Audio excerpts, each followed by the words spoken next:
Well, it was interesting to see John Higgins take a long, loving look at that magnificent Paul Hunter trophy as he walked into the arena, as the guys have already discussed. Something of a love-hate relationship with this great tournament, but a multiple winner of it nonetheless, a measure of how good he is. The break-off wasn't great, but how he would love Joe to make it a hat-trick of Masters titles come Sunday night. Yeah, well, he's got the ability, hasn't he? He's got the pedigree. He's got it all. And surely a favourite in most tournaments that he plays in. And this player, he's not scared of anybody. He has beaten John a couple of times. He played 6 times and he's beaten him a couple of times. One was a cracking match in the UK Championship, 6-5. And that was 3 years ago. And John Higgins has beaten Anthony twice this year. He's never been a respecter of reputations, McGill. Beat Mark Selby, who was then defending world champion on his Crucible debut back in 2015. Made the quarterfinals. And then, of course, beat Sean Murphy the following year.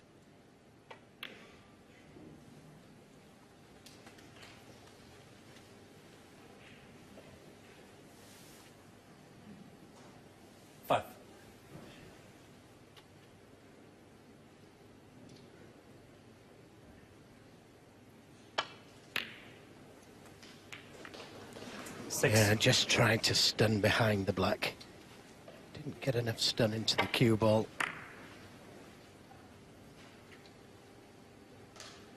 Black is still available to the middle. Very risky to play it. So just a safety. And Higgins will be pleased. It only cost him 6 points, that poor break-off. Anthony McGill, 6.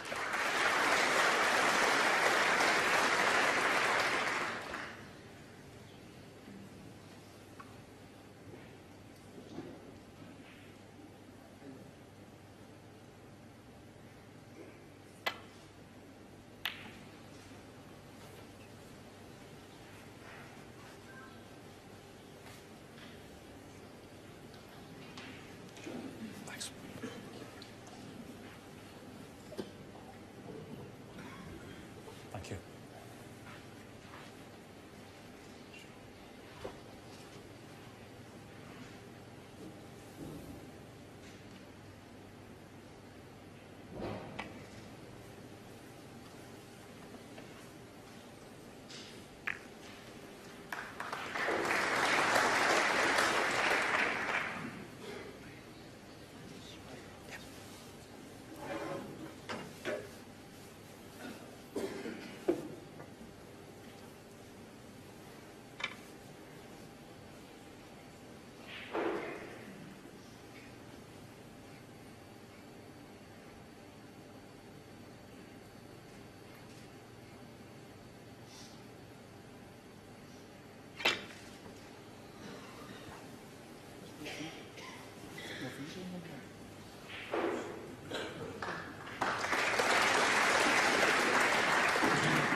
Little conversation there, not quite sure what it entails. Of course, they are very good friends away from the heat of battle, and it's still going on.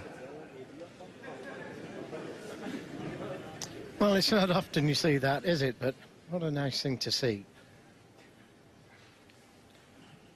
Shame we couldn't hear them. Maybe it was brinksmanship. They're trying to soften each other up.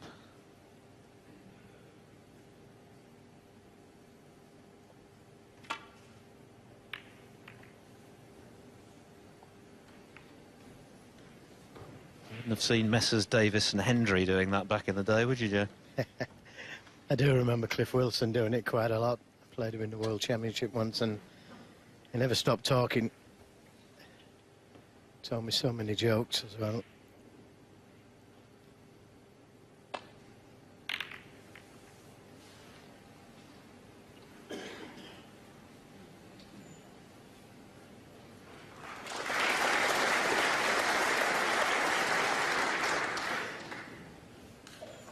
Big occasion for McGill, not just because he's playing his good friend and one of the greats, John Higgins, but making his debut here at this tournament, of course. tasting the atmosphere in the alley pally for the first time.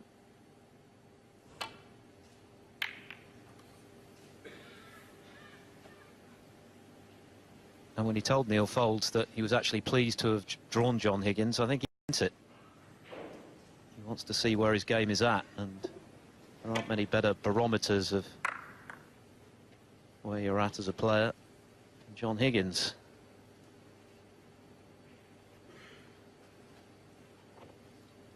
Yes, I'm sure that Anthony McGill would like to play a good safety game this evening.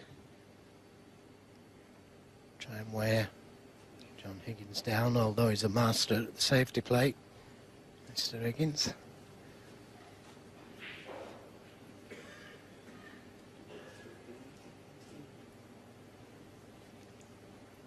If it's an open game, then I'd go for Higgins every time. 698 century breaks to his name. 26 this season. There's not many better. In fact, there's only two.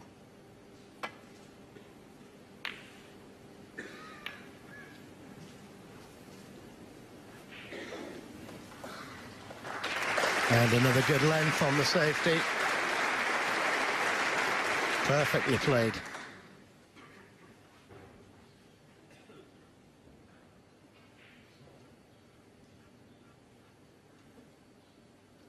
Yeah, a little danger here. Just a little nod of the head there. If he catches this red a little too thick, he could push a red over the right corner. In fact, one could go to the left corner. Gets the bad kiss. Got it thin. Foul. John Higgins, full. Now, does the red pass the black?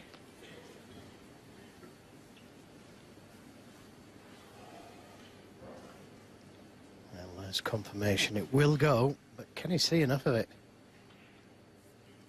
He's got the cue ball as close to the blue as he possibly can to try and see enough of this red to pot it.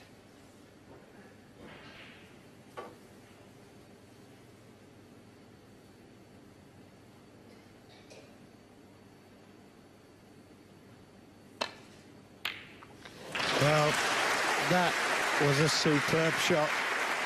There wasn't a lot of room there for the red to pass the black. But what a good shot. Choice of yellow or black.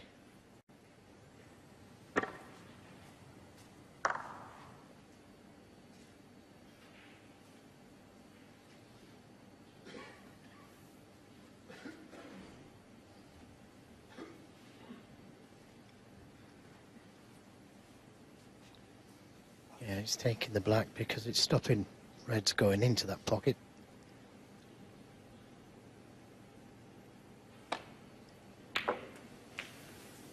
Played for the red into the left middle. Would have liked to have been straighter on it so he could get back to the pink. 8. May have to go up for the yellow or brown.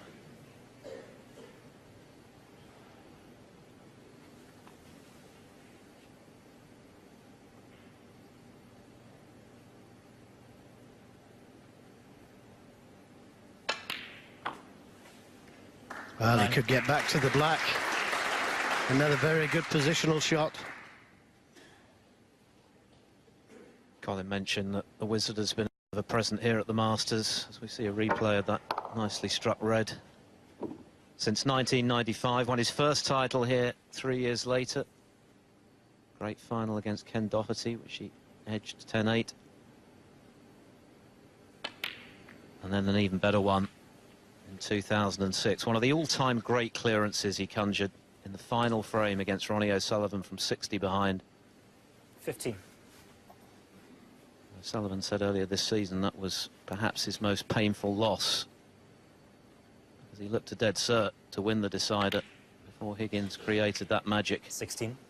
to steal the title from him.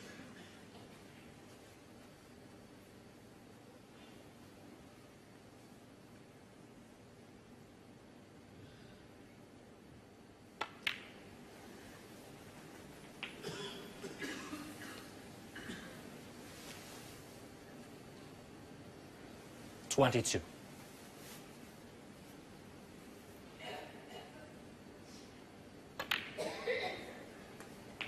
$23.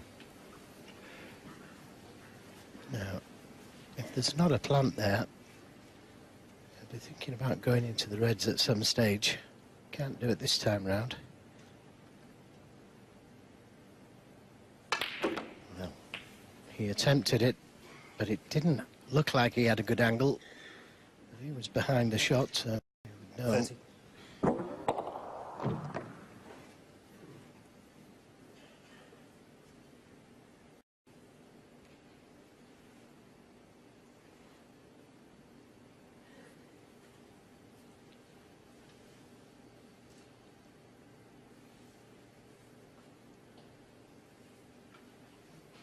Well, he's looking at the possibility of a plant, but at the same time, getting that cue ball down the table. Wasn't far away. John Higgins, And that 30. kiss on the yellow has left McGill with a half chance.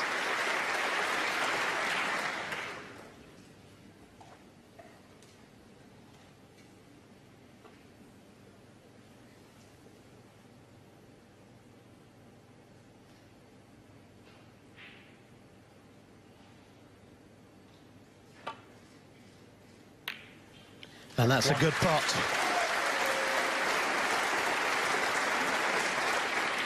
Just rolled it in full length of the table, as coolly as you please.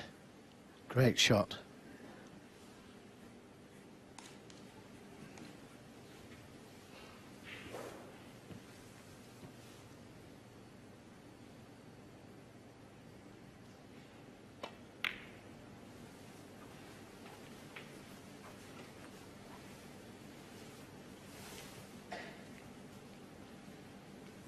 Seven.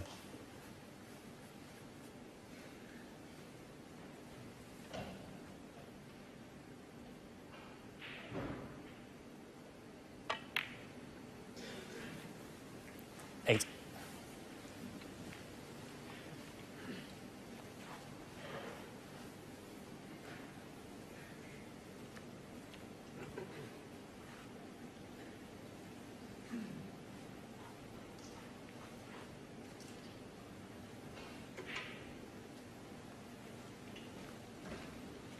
Well, Anthony there just left himself the wrong side of the pink.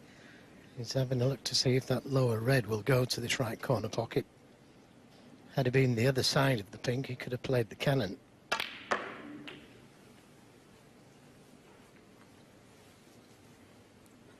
Could have done without the kiss, unless there's the plant there now. 14. Well, it's makeable.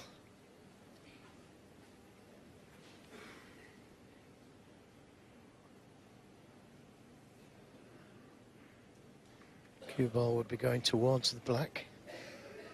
So beyond the black. The problem is, if he misses it, he's leaving reds on to the left middle. So this has to go in.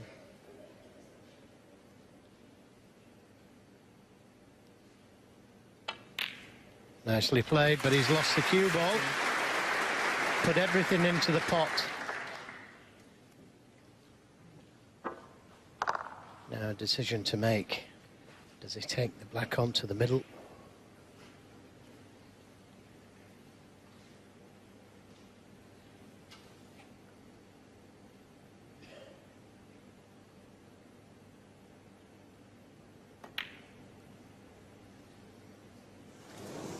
Now very tight, these middle pockets. And he's left a red on to the right middle. It was made more difficult because they had to stun the cue ball to hold for this red to the middle. Had he just rolled the cue ball, the black into the middle, the cue ball would have been close to the cushion. So another chance here for Higgins.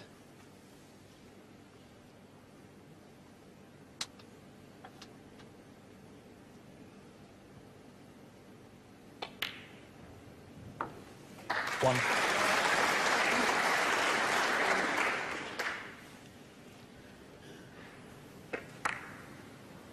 No, he just may play cannon to the red nearest the middle pocket.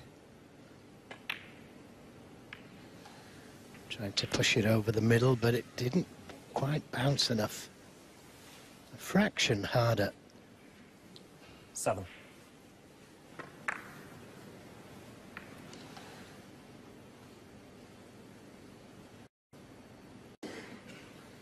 Yes, that's quite safe there.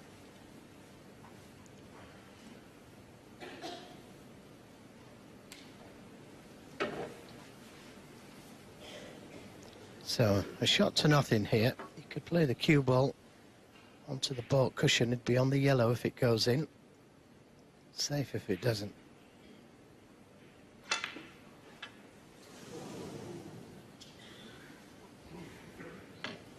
John Higgins, 7.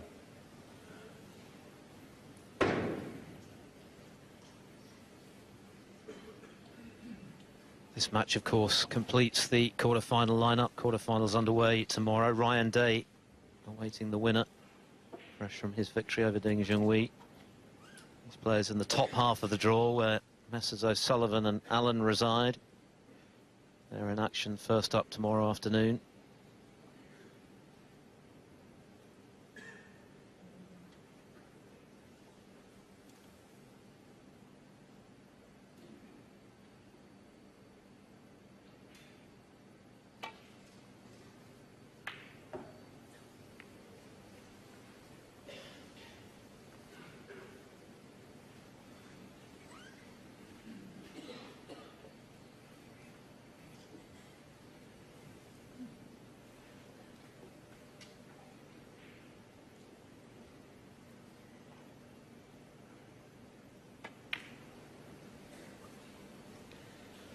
Yeah, just trying to push that red towards the cushion to give himself some insurance in case Anton McGill gets a chance.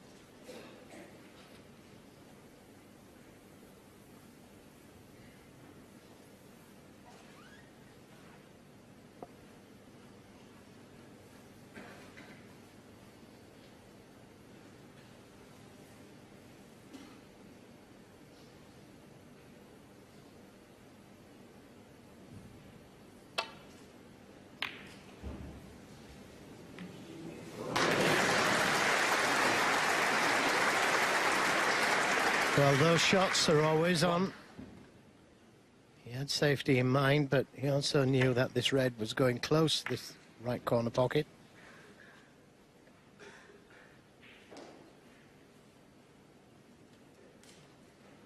But even if he can pop the yellow, difficult to get to the next red. Could play the snooker, just touch the green. That would develop the green and blue.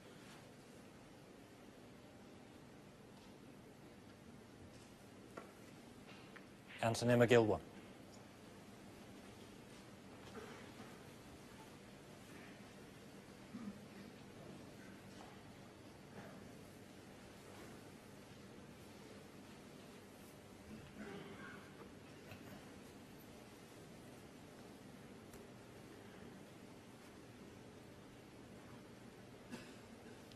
Well, he's got to get the speed right here, because if he misses the red, he doesn't want to bring it off the cushion and leave the red on down the cushion.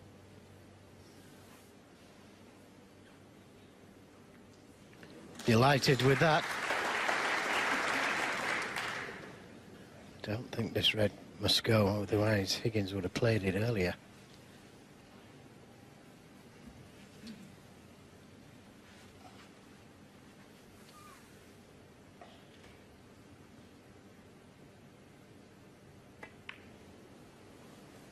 Every chance of the snooker here. And it seemed to get a big bounce off the baulk cushion, which helped it along.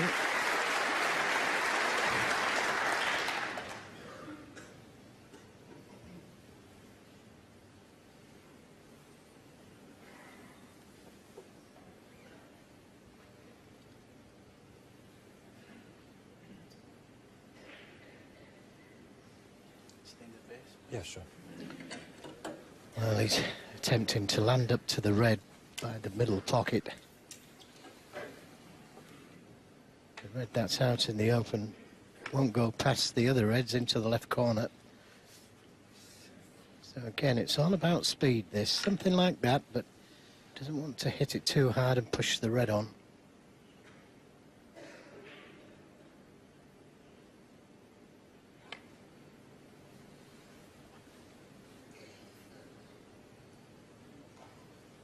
Foul and a miss.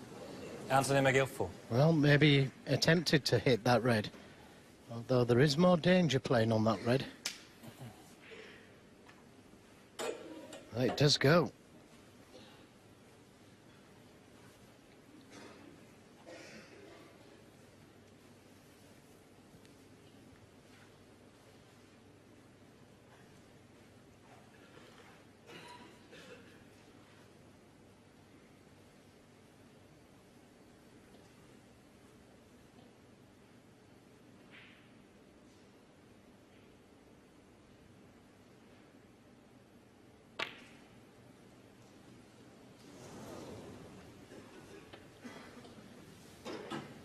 Always difficult, isn't it, to judge the correct angle when the cue ball and object ball are as close together as they were there.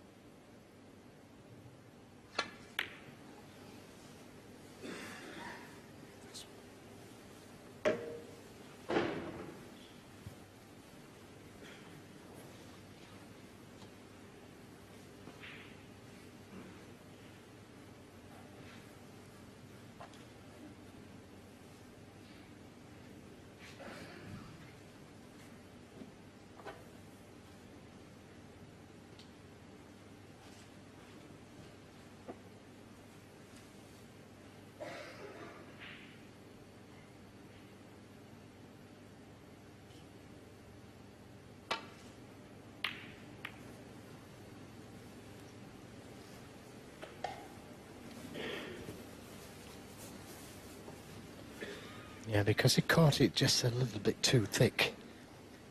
Very nearly pushed the red onto this right corner, but he's managed to hide it. A little fortunate.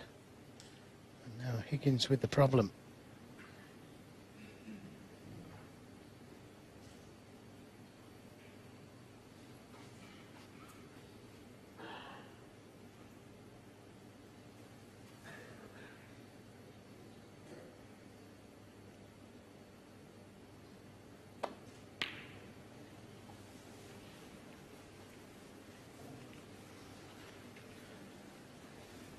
Just a containing safety shot. The red doesn't go to the left middle, the one along the black cushion. Too difficult.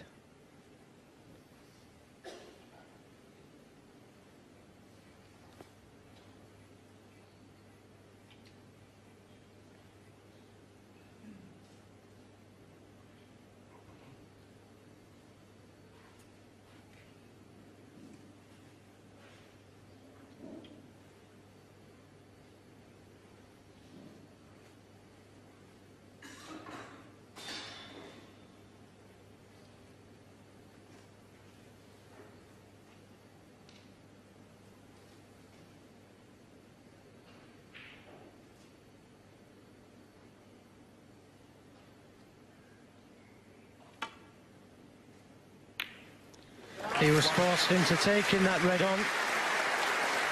Couldn't see a safety shot. And what a pot it was. It's given him a good chance to get back into this game. Just one safe red. He opened the green and blue up earlier. 8.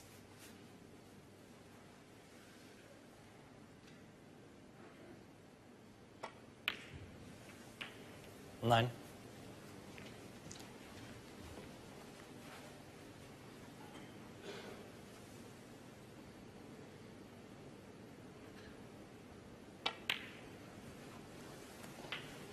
Could do with leaving a half ball angle on the black to be able to play the cannon 16. to the red. He might just have come a little bit too far with the cue ball. We have to play on the pink.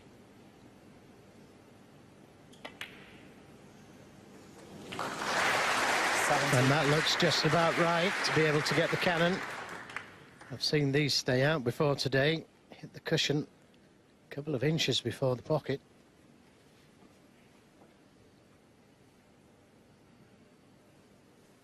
So, all on this shot, you would think.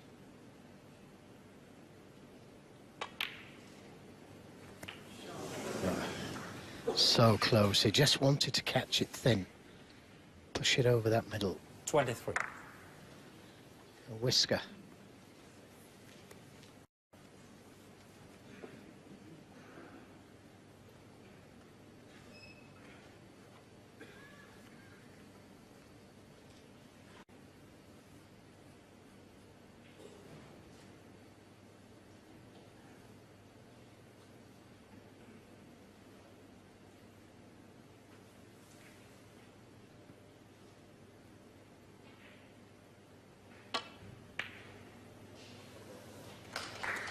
Using the angles of the middle pocket to try and get the cue ball back into the balk area. But he's left a chance at this red. And you feel as though this opening frame is more important to Anthony McGill than it is to John Higgins, who of course is vastly experienced when it comes to the Masters. McGill, a debutant. He's had a couple of hammerings from the Wizard recently. Well, what a shot again from Higgins. It could have been kinder, the kiss. The black is missable.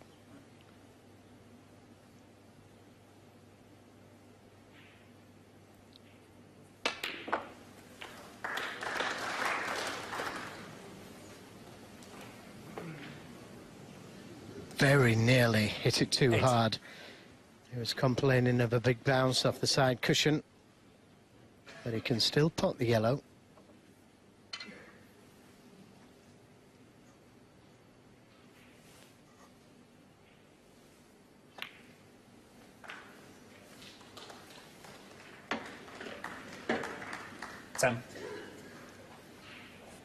So, green, brown and blue needed.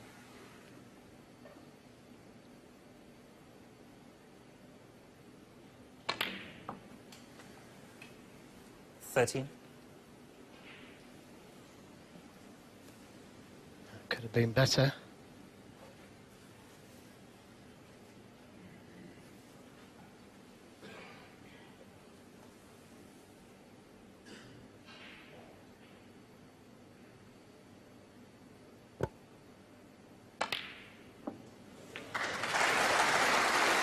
Wasn't clean, but it went in, and just the blue needed.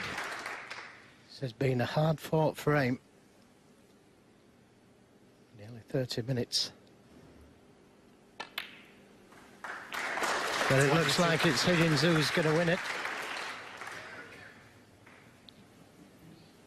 Gill had the chance, couldn't quite release the final red from the right side cushion. And John Higgins mops up the colours to the pink. A hard-fought frame indeed, but it's gone the way of the favourite and 2 times Masters champion. The Wizard makes season. And of course, he has huge respect for his good friend.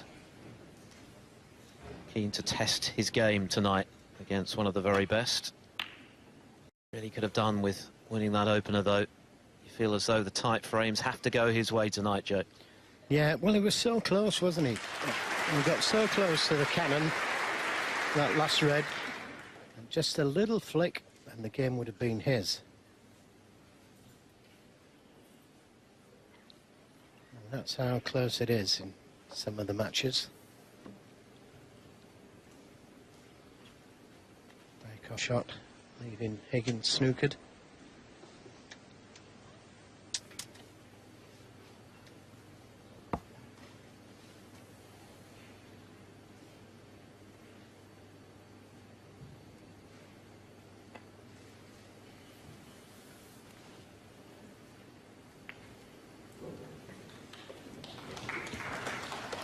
They won't be happy with that, especially if the red passes the black.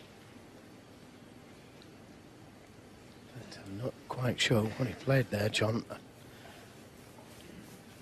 would have thought that he played to hit that red, and it does go just.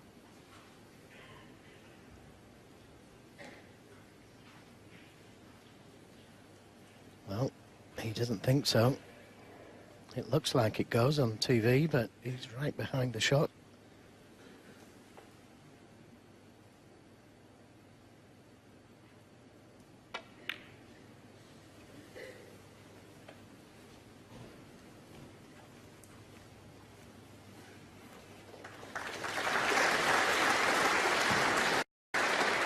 Yeah, it is a game.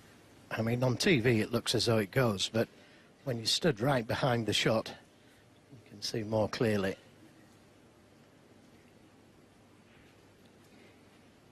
And if you don't fancy it, don't take the risk. Exactly.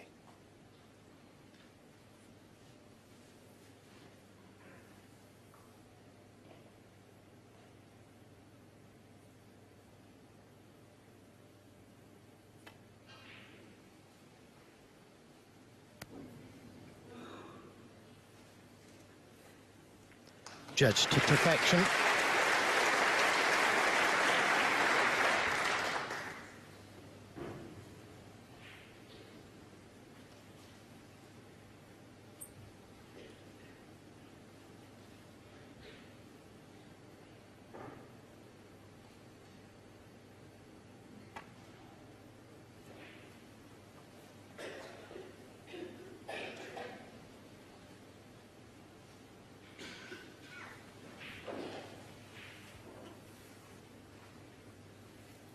Thanks, John.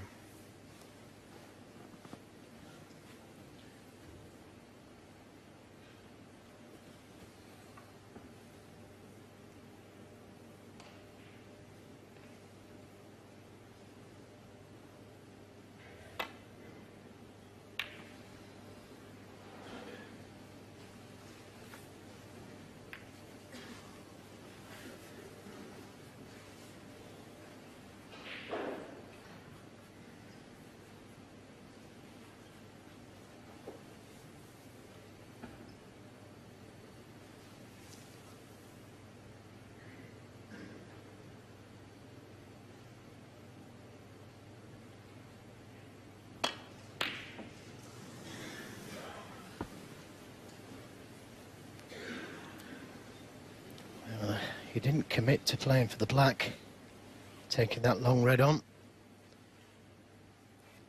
Had he done so and missed it, he would have been leaving reds on. And may still have done.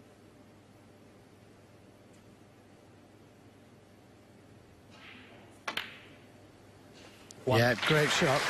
Have to be so accurate with those type of shots to the middle.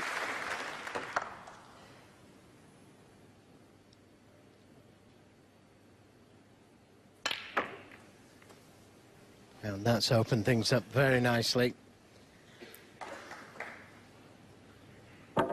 8.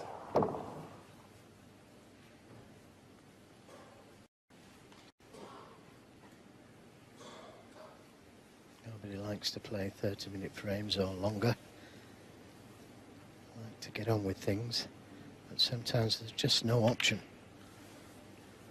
But the ball's situated nicely for a big break.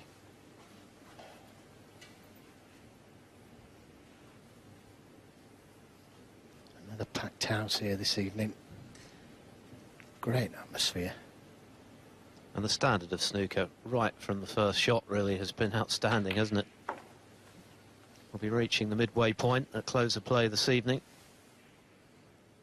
Every match has had something to recommend about it, whether it be the sheer excellence of O'Sullivan against Fu, a nail-biting opener between Selby and Williams, great comeback from Carter 15. this afternoon in a losing cause against Murphy. Wilson last night against Hawkins. Wherever you look, Joe, the standard has been top draw. Absolutely. Brilliant stuff. And I think the century breaks will be beaten this year. I think the 20. tournament record is somewhere around about the 30 mark, 31. 31 in 2009. I think it's going to be beaten this year.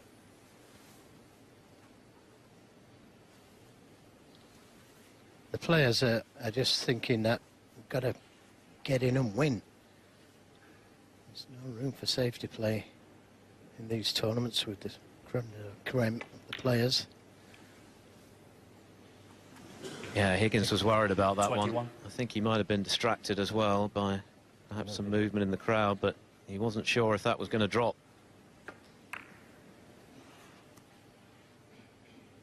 He certainly looked at the crowd, didn't he?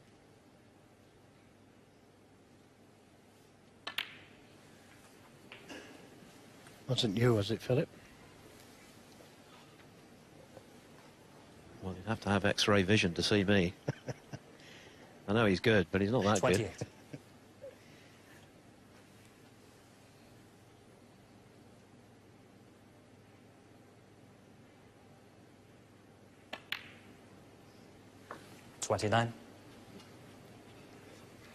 Still got another couple of loose reds he can play for.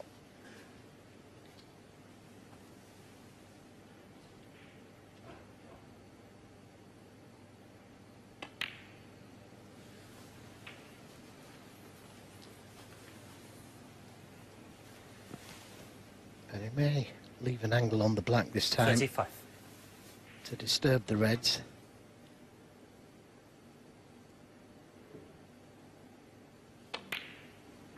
36. And there's the angle. He could play for the reds into the middles.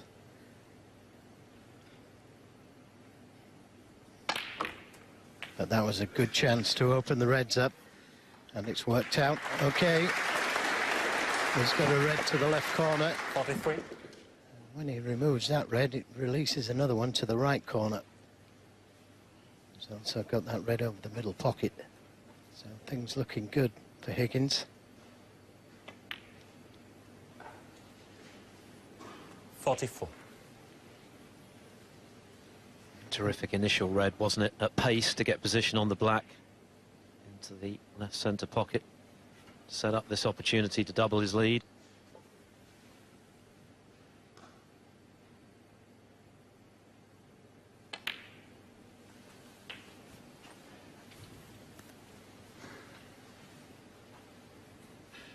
$51.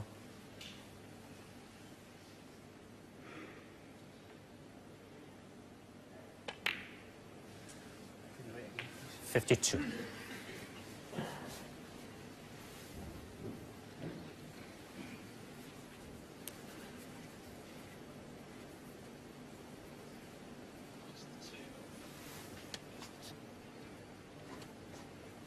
Just the two semi-final appearances from Higgins since he last won the title, which is now 12 years ago. So he'll feel as though an extended run is overdue. 59.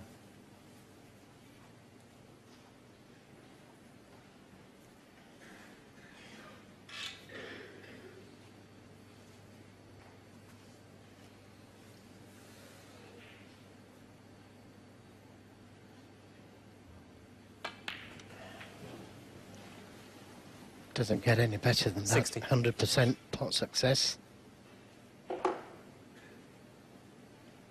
Hasn't gone for many long shots, but what he has gone for, he's got.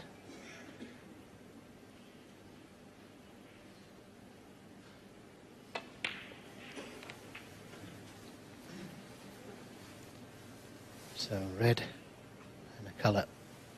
65. Hunting McGill needed snookers.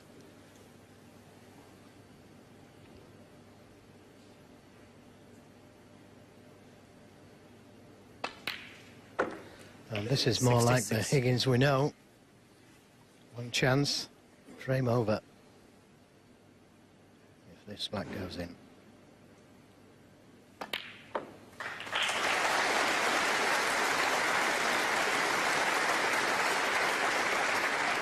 $73.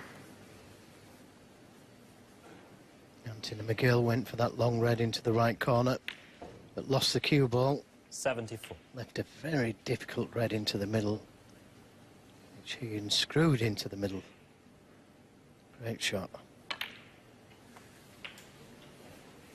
Yes, and you flagged up Higgins' superior firepower at the outset, 81. which is why that opening frame, which was in the balance, could have gone Anthony McGill's way, felt 82. very significant, even though it was the first frame of the match. This is what Higgins can do when he's given the opportunity.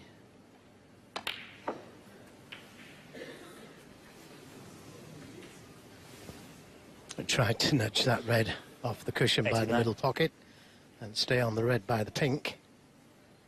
Looking to make that century break. First one of this last 16 match. John Higgins. Well, no century, but 89 is more than enough to account for frame 2. It was a brilliant opening red from Higgins to launch that frame-winning contribution to double his lead. He's in charge early in the piece, leading by 2. He's got a great future, really do. John Higgins. I know that McManus thinks he's got a great future, and I'm in his corner there. But he has to improve with his break building. A few better to be able to learn from than his good mate Higgins.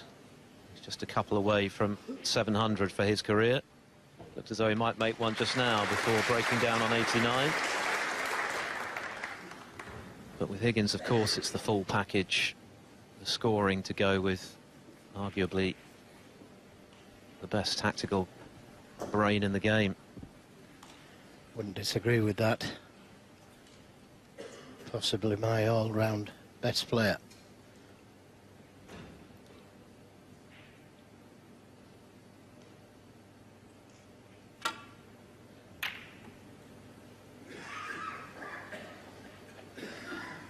Higgins has made 8 maximum breaks. O'Sullivan 13.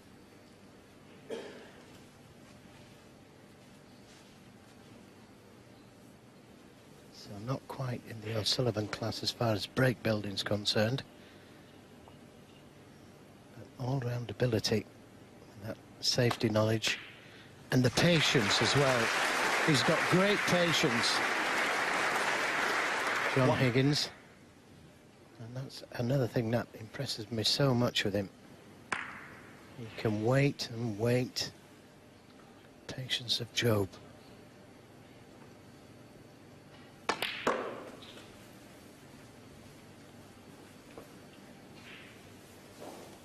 Just under hit that one slightly, but he should be able to come down for the black. Sometimes difficult to hold the cue ball, and especially with that red there. Doesn't want to bounce too hard, otherwise he'll get the cover. 4. And he's okay, just. But again, I think he thinks he got a big bounce there, and it looked to me as though it came off the cushion. Springy.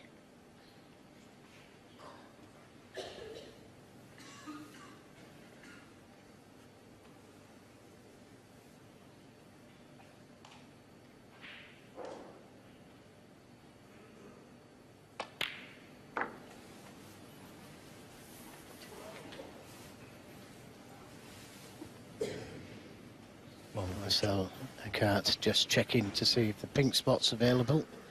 If not, then at the back of the reds, in a straight line, as near to its spot as it can.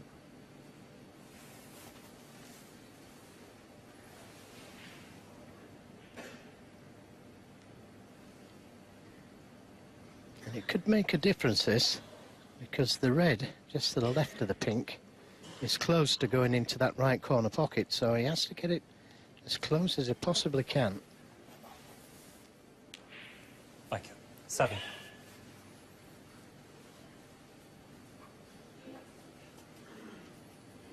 Now he may decide to leave an angle on the black here, going to the reds with the insurance of that red just above the black. 11. Left it a little straight.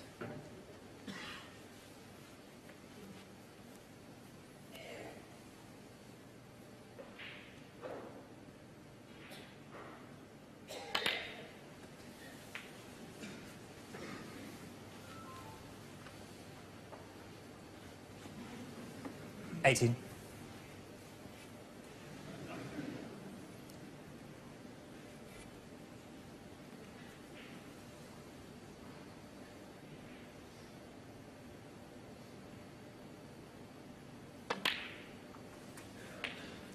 This time he has left the angle. Could play for the red to the left middle, but this is a good angle to open the reds up.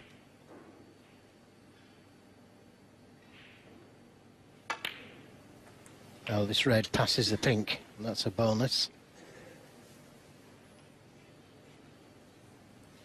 And that's how important it was to get that pink close to the back of reds, because this red now goes. 27. He still only missed one ball, John Higgins, this evening, and that was an irrelevance because it happened when he was on 89 in the previous frame. Yeah, he didn't leave a good angle there from such an easy red previously. He was fairly 34. straight on the black. So let's end the break.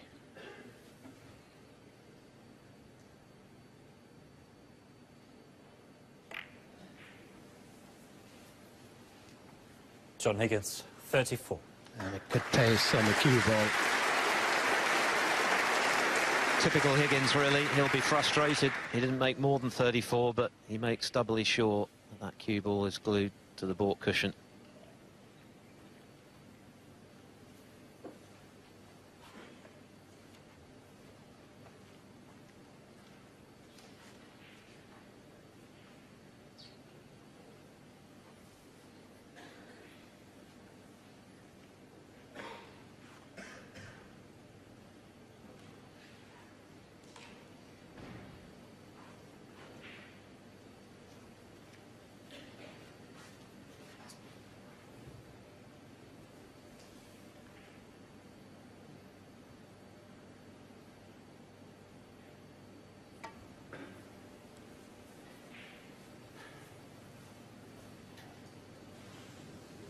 Foul and a miss.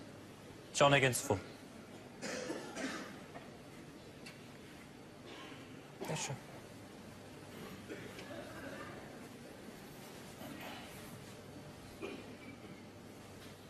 Well, I'm sure he'll only be trying the shot one more time. Got to get it right this time, otherwise he'll be warned.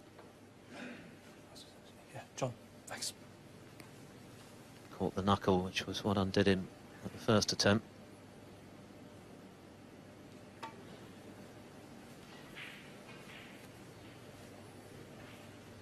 It's better.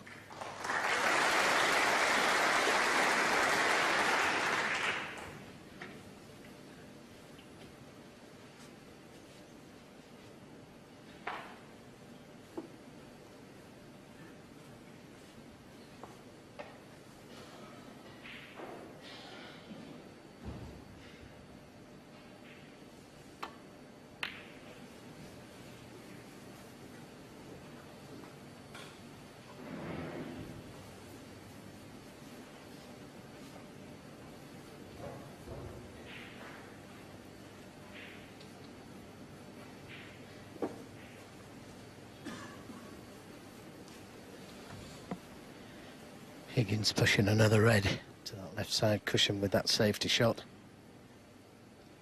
Always thinking, always trying to make things as awkward as he can for his opponent in case he gets a chance. In the first frame he got that red on the right side cushion by the middle pocket. He finished up winning him the frame, that. McGill failed to get the cannon to that red.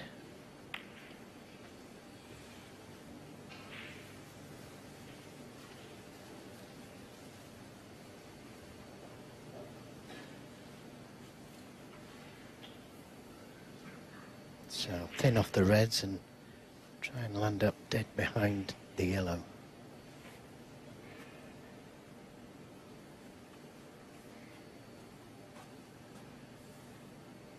Yeah, he's looking to see what's going to happen to that third red if it comes off the reds thin. Doesn't want to push it towards that left corner.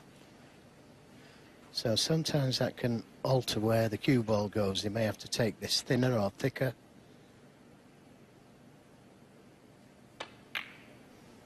Yep, different shot completely, because he didn't want to develop one of the reds for Anthony McGill.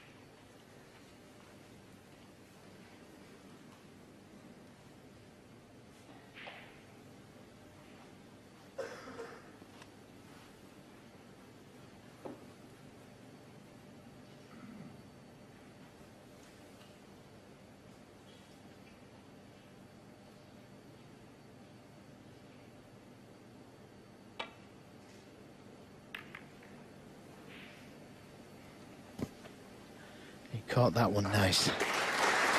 Tap on the table from Higgins. Could so easily have sent a red over the right corner pocket there.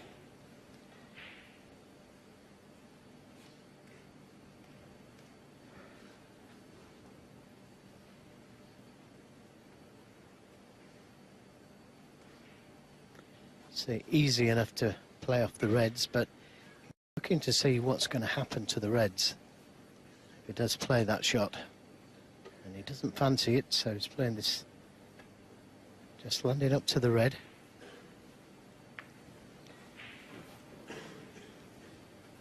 Now, has he left a red to the right corner? Just above the pink spot.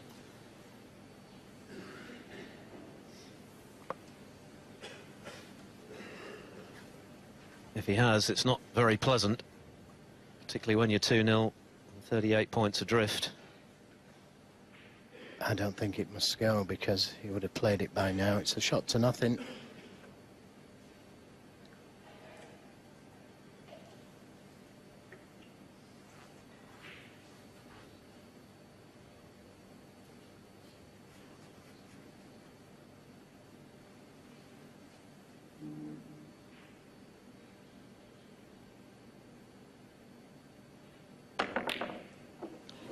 Well, it did go.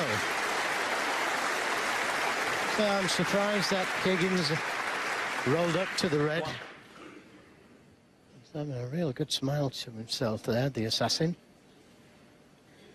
Look at this, it only just went.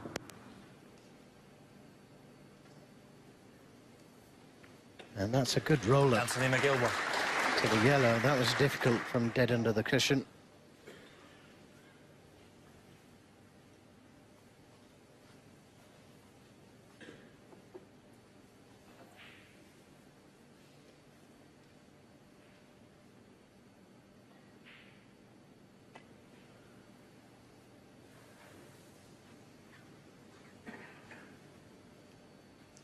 Foul in the miss.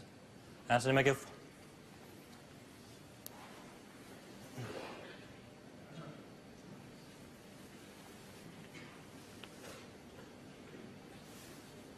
Yeah. Top.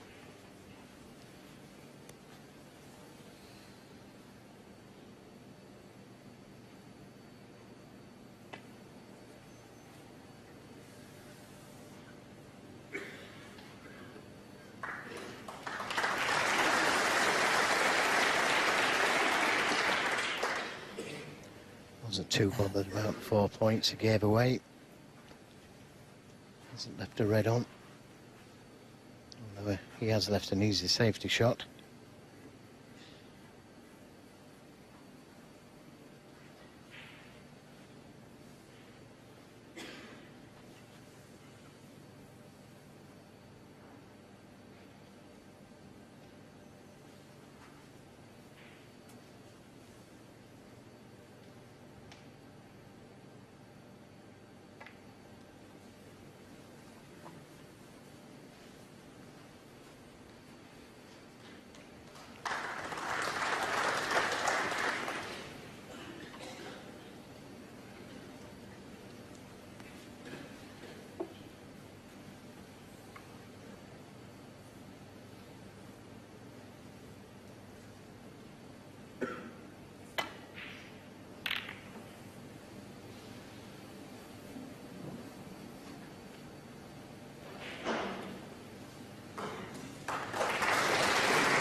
Well, again, it seemed to spring off the cushion there, the cue ball.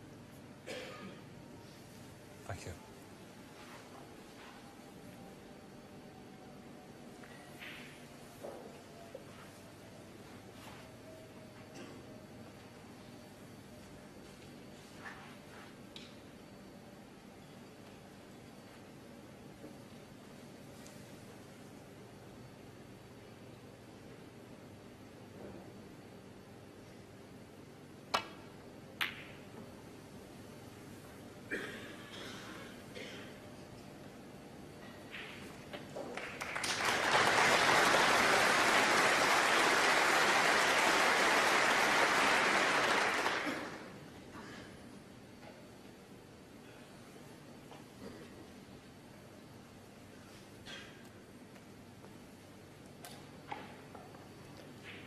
Not sure if it's a snooker.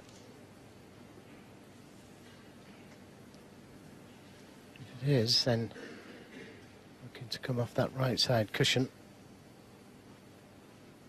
and land up to the red closest to the right corner pocket. But again, he's got to get the speed right, or is he playing the two cushion escape? Two cushion escape.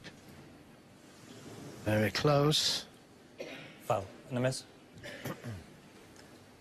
Anthony McGill, 4.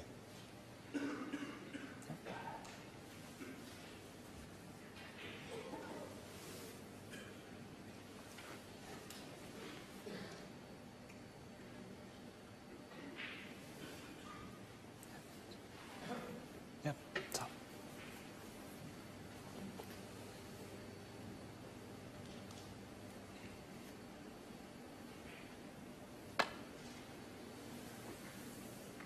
And just caught them this time.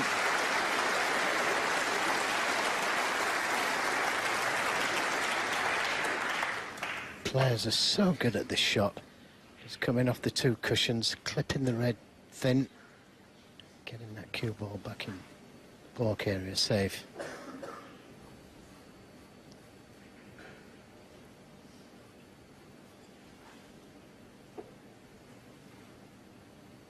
The red that's to the right of the black. It's a good red to play safe from.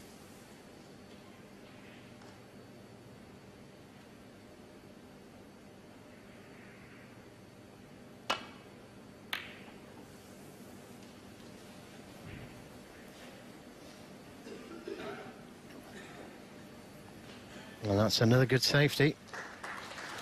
Although this time he may be able to see the red by the pink spot. But he's sending it towards that left corner pocket, so I've got to be careful.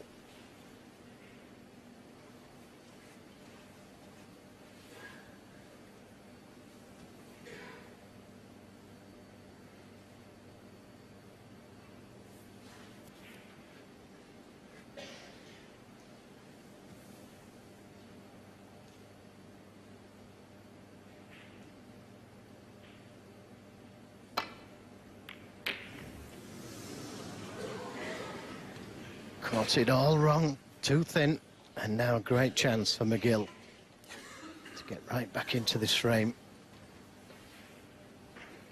There's a couple of safe reds there. And this one isn't a gimme. And he's now lost 11 of his last 12 frames against Higgins, so needs to stop the rot sooner rather than later.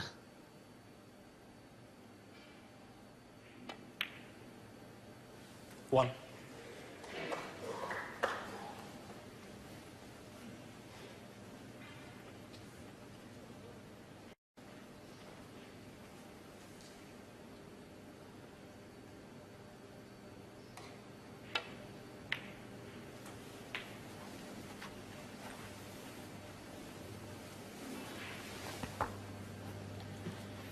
Well, he could have played that one better. Had a bit too much right-hand side on the cue ball. Wanted to be straighter on this red to the left corner.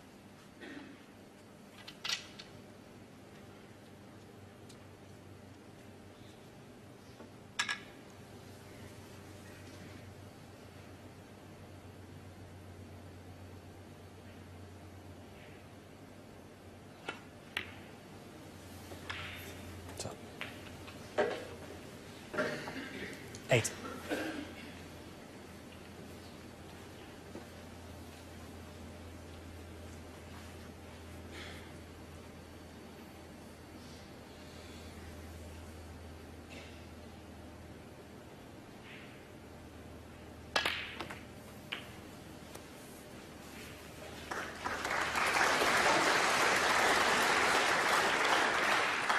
Just the right amount of side on the cue ball to leave himself on choice of reds.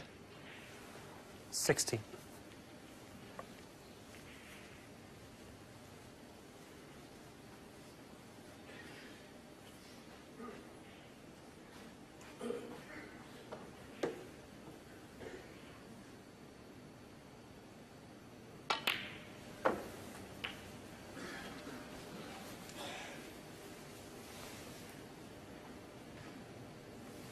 22.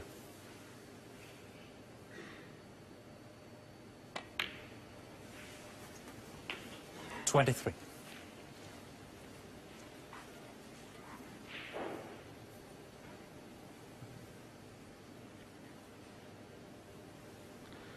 Well, this is dangerous the way he's playing this shot. He's very close to that red.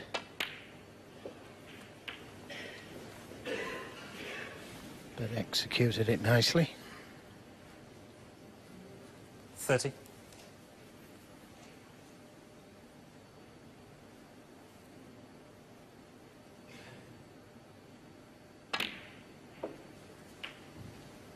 $31. Just travelled too far for the blue.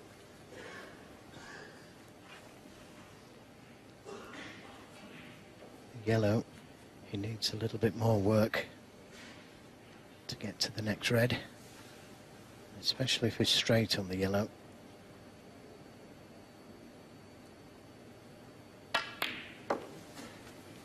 Had to leave himself the red to the corner, wouldn't go past the blue into the middle. 33.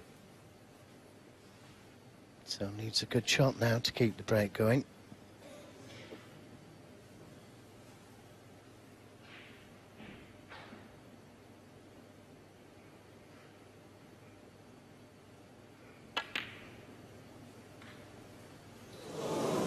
Well, I thought it was in. Anthony McGill, 33. But because it got so close, it stayed close to the pocket, the red. And Higgins may take the opportunity here to try and bring those two reds into play. You'd have to play it with a touch of right-hand side.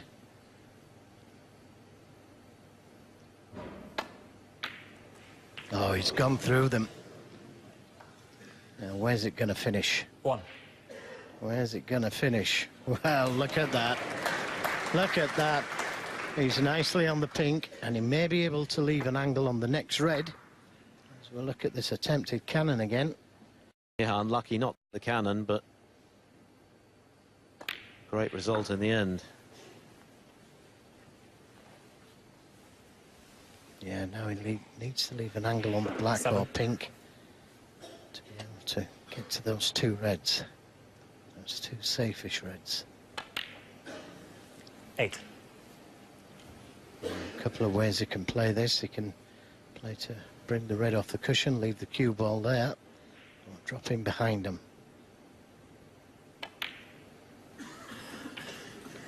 Play to bring the red off the cushion. Misjudged it. 15.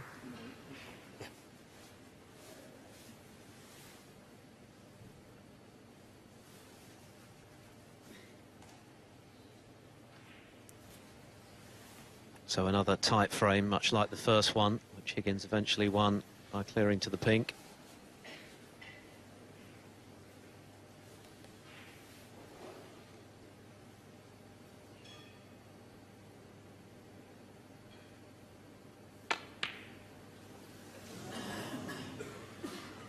John Higgins, 15. So Higgins with an 11-point lead. And one safe red on the cushion.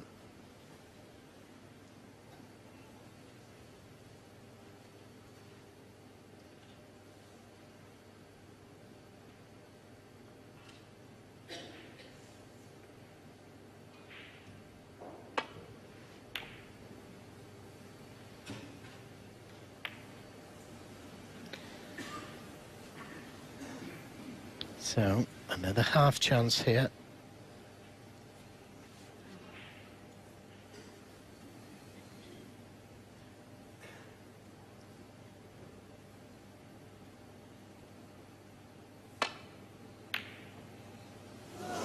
Very close.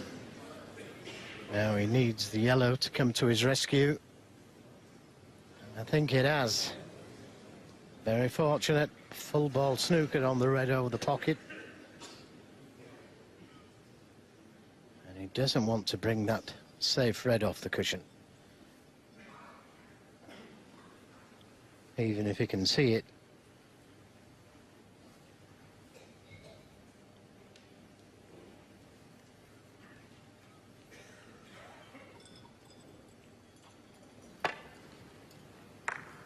Got very close to the pot. Very fortunate to have covered the red.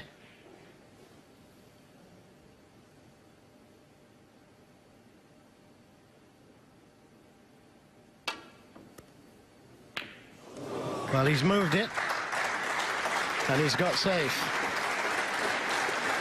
He'll settle for that.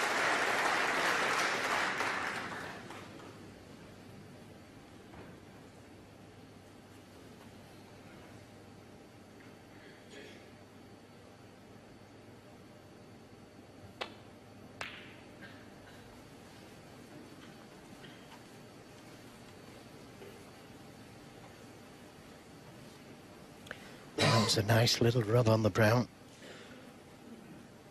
McGill may have been able to see this red without that little rub. But once again, doesn't want to move that red on the cushion.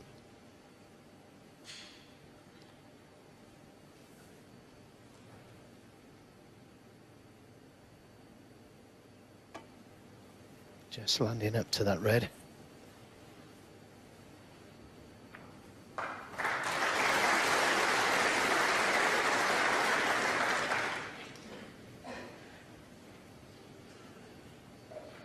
He might just be tempted at taking this red on to the yellow pocket.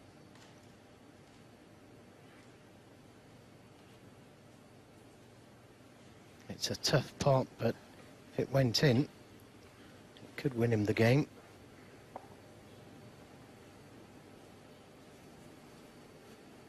Patience.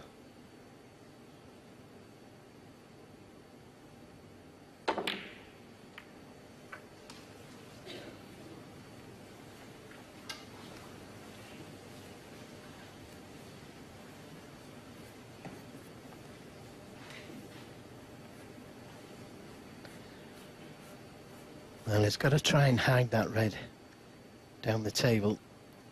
So bring the cue ball back to where it is, or take it up to the green.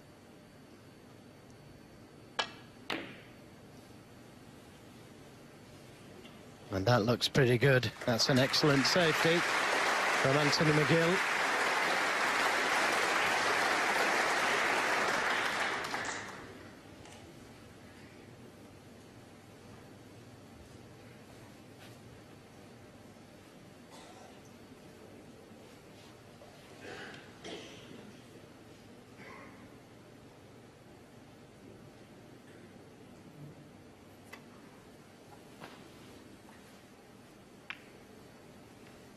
And a good escape.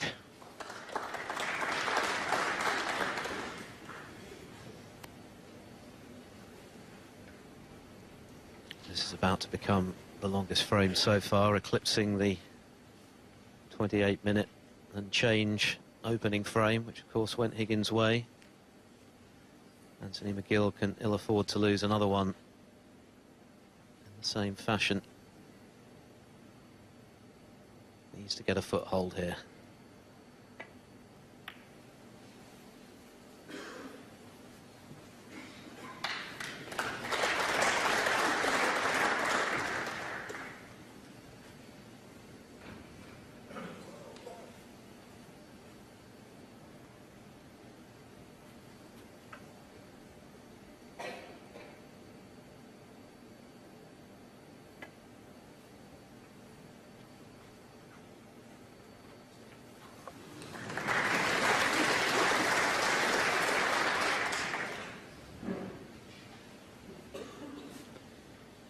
Yes, a little wince there from Higgins, because this red will cut to the left corner. It's dangerous.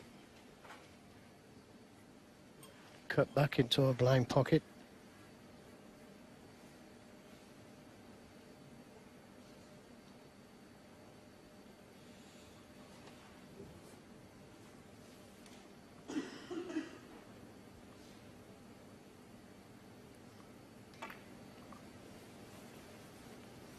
Couldn't be tempted.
He caught that one well.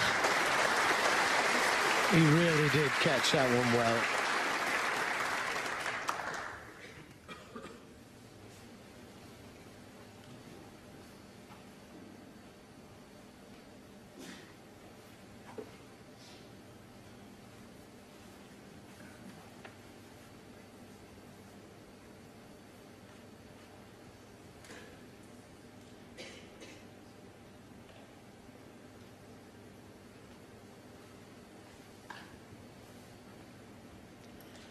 Well, if he's playing to hit the red direct, he's going to be sending it towards that left corner.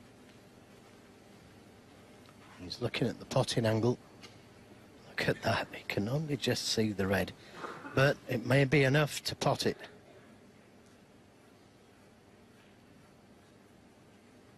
Problem is, the cue ball could be going into the other red off the cushion.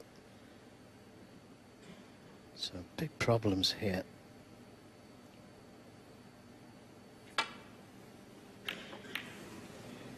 He's overcut it, but where they've landed, he'll be happy with.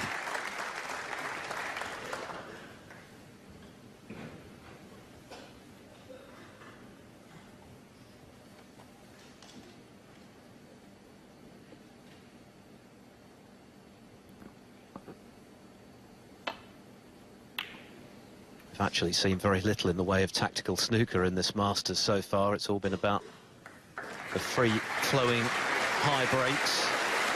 This is the other side of the game, and there's no better exponent of it than John Higgins. Well, McGill not doing a bad job. Could have won the first frame. He's competing very well on the safety in this. And it's Higgins who's got the snooker again. So just trying to land up dead weight to the reds. All about speed, this. Yep, and we'll settle for that.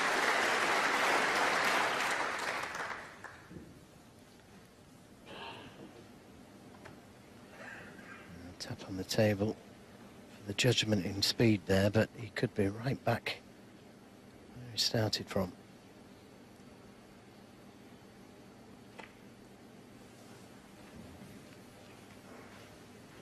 Played in behind the pink this time. Cue ball very close to the cushion again. Thank you.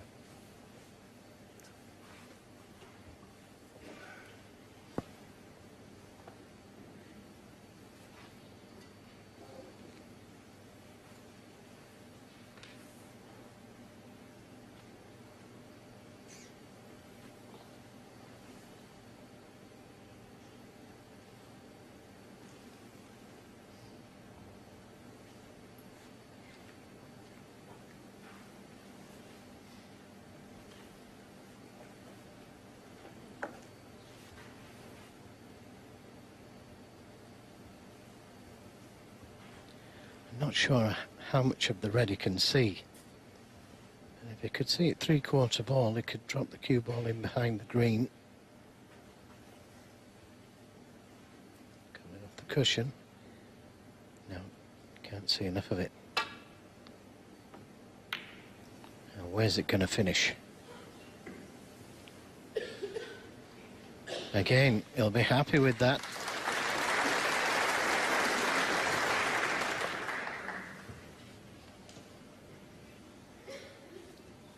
So if he can leave the cue ball where the red is, he's got the snooker on one of the reds.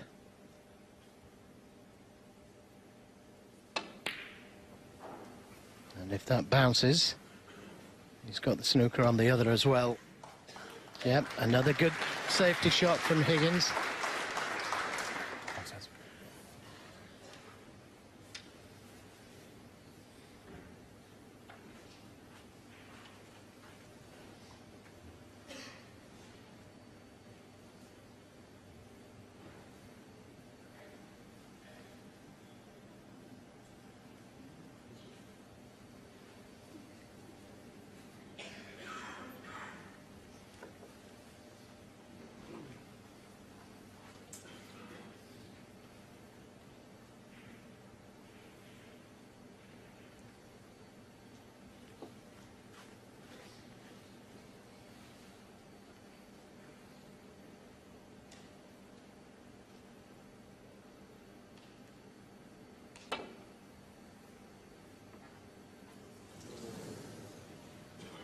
Foul. And a miss.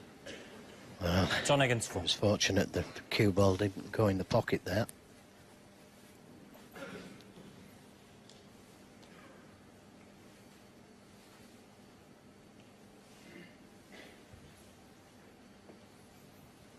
Yeah. Okay.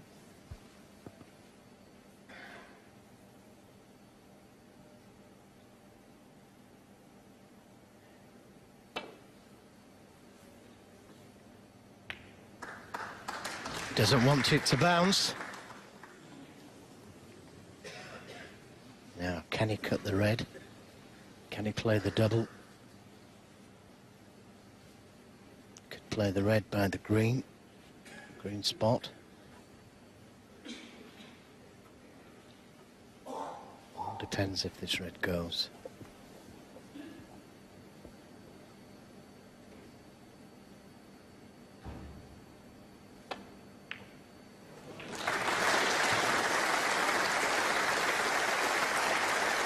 Yeah, these scrappy marathon-style frames are great to win and horrible to lose, because whoever does come out second best will have put a lot into it for no reward. Of course, if Anthony McGill were to lose it, he'd find himself in deep trouble at 3-0 adrift. And if this pink goes in, but it hasn't, John Higgins, 1. there's a lot of pressure on that shot. But now, a great chance for McGill. One I'm sure he didn't expect to get. 16 adrift, 35 left. 1.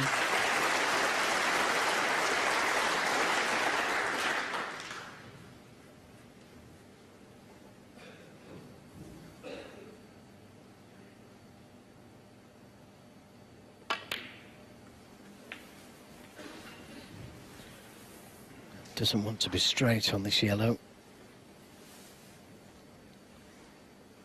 5. Looks like he can get to the green. 7. Straighter on the green than he would have wanted.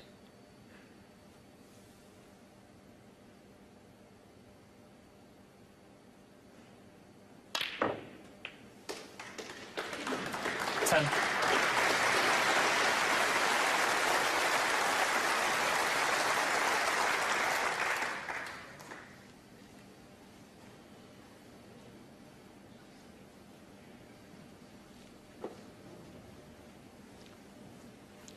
So this is the big shot coming up. He needs to be on the blue to be able to get to the pink.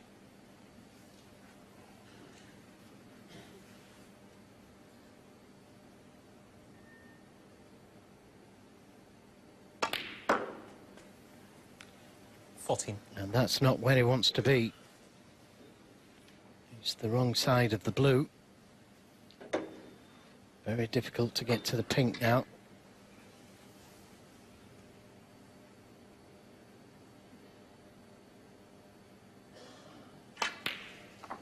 It's a good shot. 19. And only needs the pink.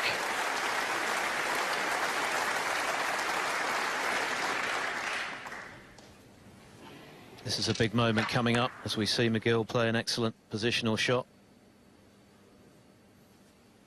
In the context of this match, this pink is huge for Anthony McGill. It could be the difference between just a one-frame deficit and 3. As Higgins watches on, he missed a pink, of course. And in it goes. Well, it was a scrappy frame, a lengthy frame, a 41-minute frame, but crucially, from Anthony McGill's point of view, it's gone his way.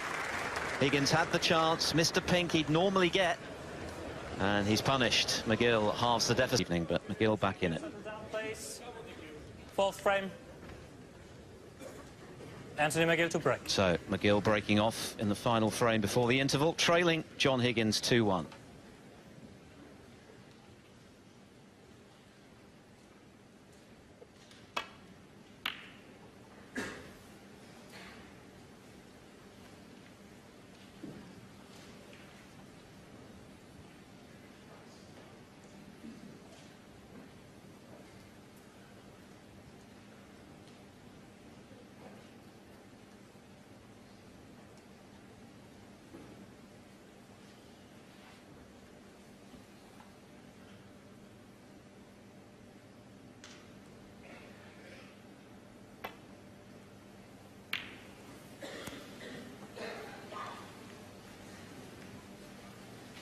He could pot it, but he couldn't get onto the black. So just played the containing safety shot.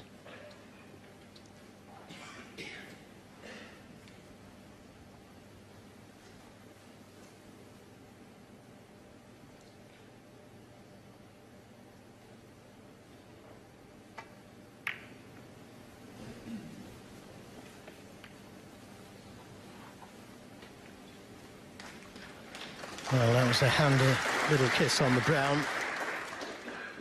Without the kiss, Higgins could have seen this long red to the right corner.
Well, it could be a re-rack, but one of them's got to give the nod.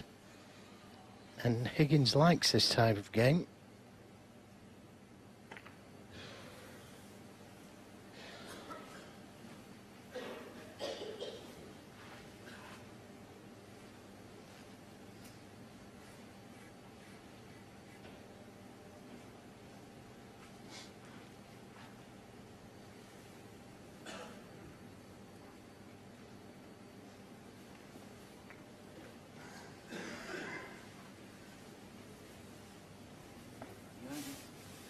Yeah, it looks as though the last couple of minutes didn't actually exist from a snookering perspective, because we're going to start again.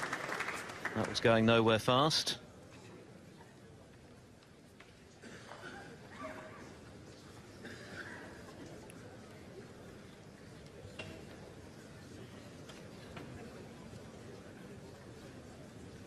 John Higgins, I'm sure, will be just a little irked that he couldn't have made it a 3-0 scoreline. He did have the chance, of course, missed a pink, which was far from easy, but it's the kind of pressure pink that Higgins has made a career out of potting at the back end of that very lengthy third frame. Now, of course, Anthony McGill will feel part of proceedings in his Masters debut.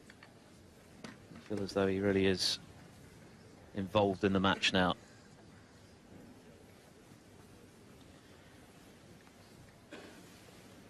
Yes, and he'd love to go to the interval at 2 each.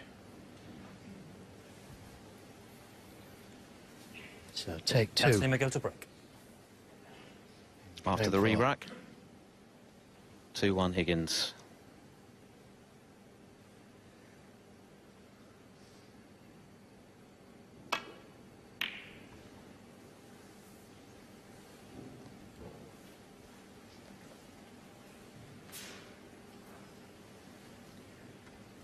And another good break off, snookered, all reds.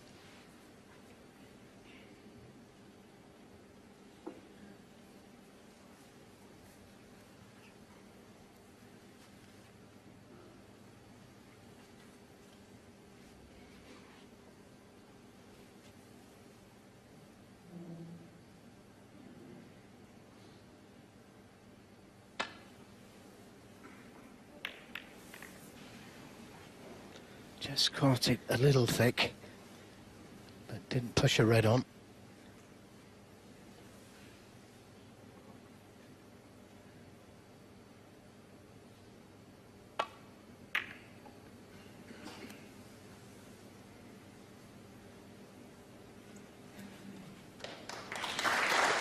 And another good safety from McGill. And as I said in the last frame, he's competed in the safety aspect of this match so far. In fact, according to the stats, he's winning it. 89% safety success, plays 83 for Higgins.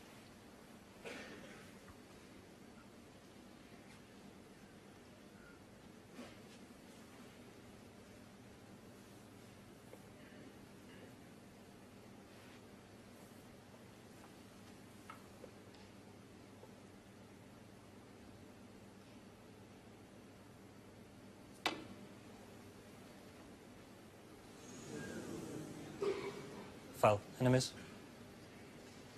Anthony McGill 4. Back here.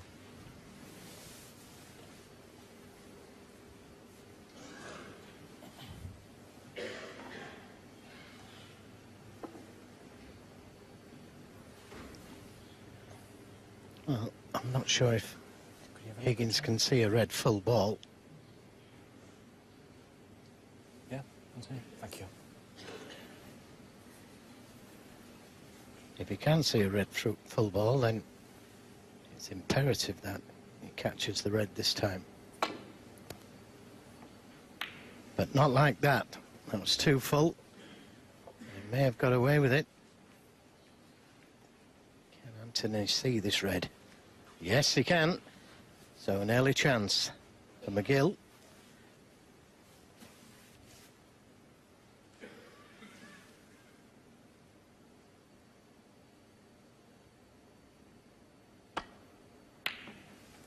One.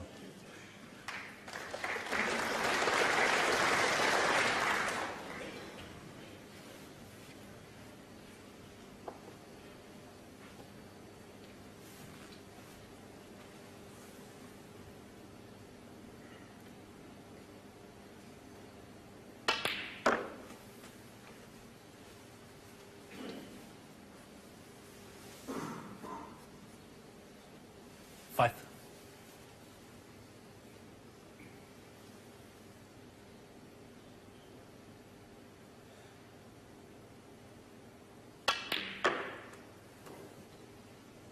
Six.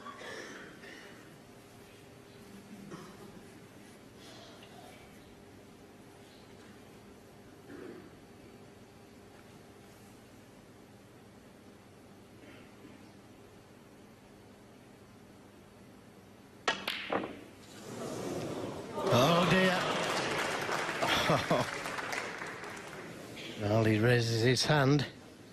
He's freed the black with that last shot. And that's what he was intending. Trying to disturb the reds.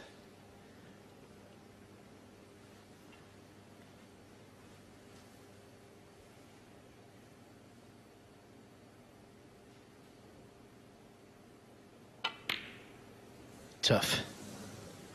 And at that speed as well. Anthony McGill 8.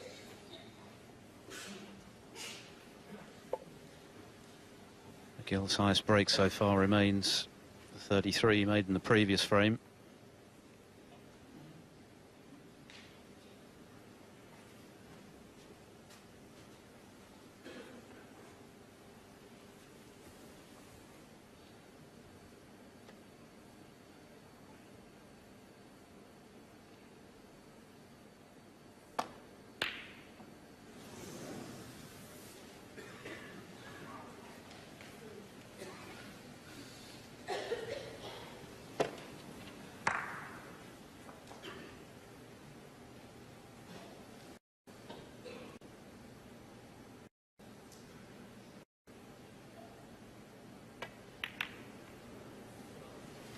One. Held for the black. So another chance for Anthony McGill.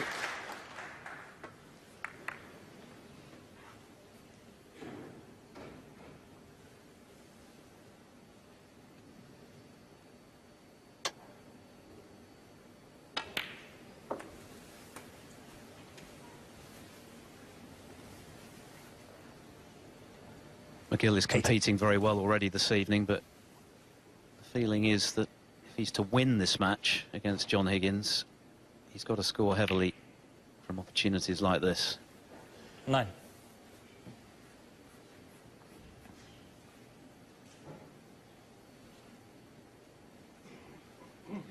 Well, he could decide to go into them here. He only needs to give him a little nudge.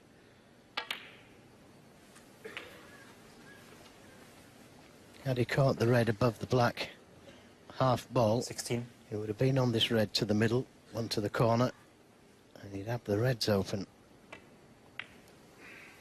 17.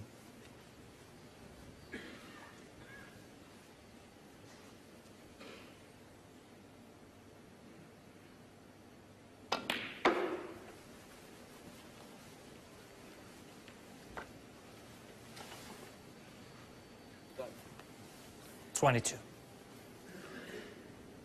Just come a little too far, this red, so playing off the other red. 23. Through to the black, and he's pushed a red safe. And again, he's got the option here to go into the reds with insurance of reds out in the open.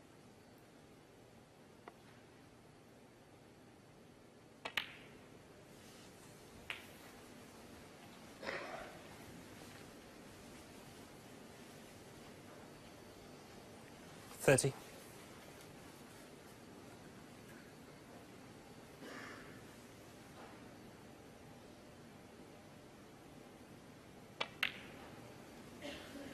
$31.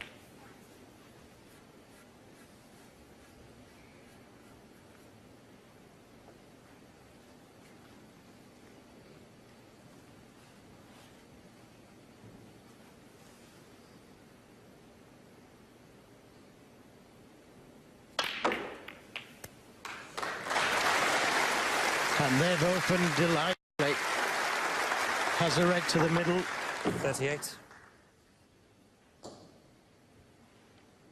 Couldn't have played that any better.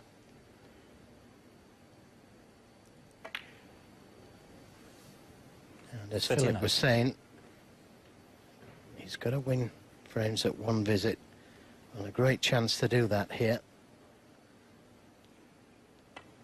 And if he can win it, Just a moment, two please. each would be delighted with after being 2-0 down.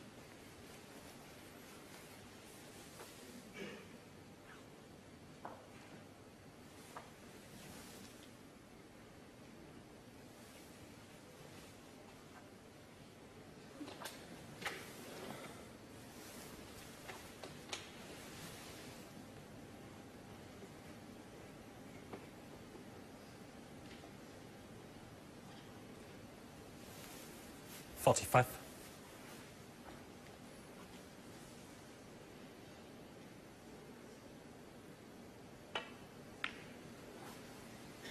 $46. John Higgins beginning to resign himself perhaps to having to share the spoils. This is the pink he missed, which had it disappeared could well have given him a 3-0 lead. 51. Yeah, what a difference that pink could make. 52. Pink goes to this right corner. And that's all he'd need. So we've had two hard-fought frames, and we've had two frames won at one visit. It's good snooker, this. 58. Tough match play snooker. 59. And there's no doubt that Anthony McGill raises his game against the very best. We referenced his victories over Selby and Murphy in consecutive World Championships. Of course, he beat Higgins in a final frame decider at the UK as well. 66. So he knows how to beat the very best in the 67. big matches like these. He's a patient player, he's got a good temperament.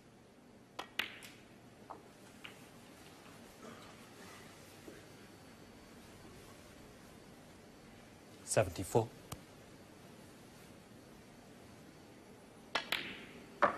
75.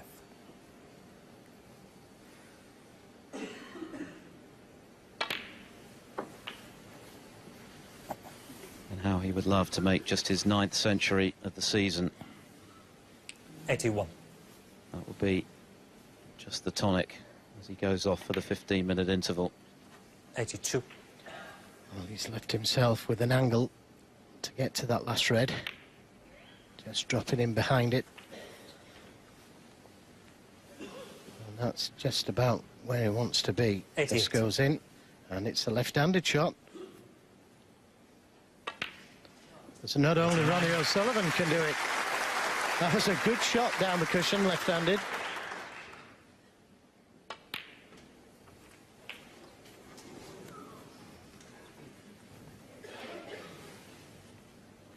Yellow and green then for the century. Excellent pot on the red. 97. And suddenly this match has a very different feel about it. Higgins bossing the early proceedings. That all-important third frame, which could have gone either way and ended up going Anthony McGill's way after over 41 minutes. Has shifted the momentum. 104.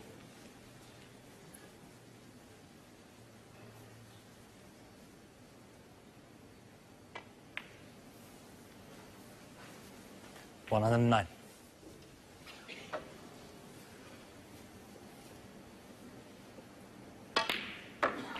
115. You asked for it, Philip. He's provided it. He's delivered with a big break, a frame-winning break and a century at that. That's a tremendous response from Anthony McGill. John Higgins was threatening to take a firm grip on this match, but McGill, having lost the first... Unforgettable, Phil Scott. Well, we've got a John match Higgins on our to break. hands now here, haven't we?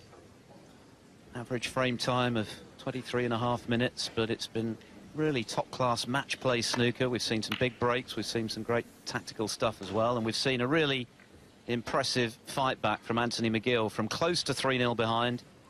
Managed to pinch that third frame and level in style with the century. But Higgins, of course, has been here, seen it all before, won the title on 2 occasions. And he'll just reset.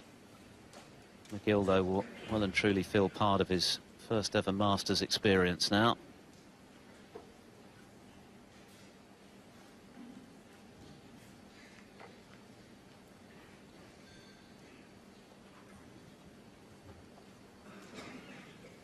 Their 7th meeting in total. Higgins having won 4 of the previous 6, the last 2 emphatically. But their previous best of 11 encounter went the way of the man at the table, 6-5 at the UK.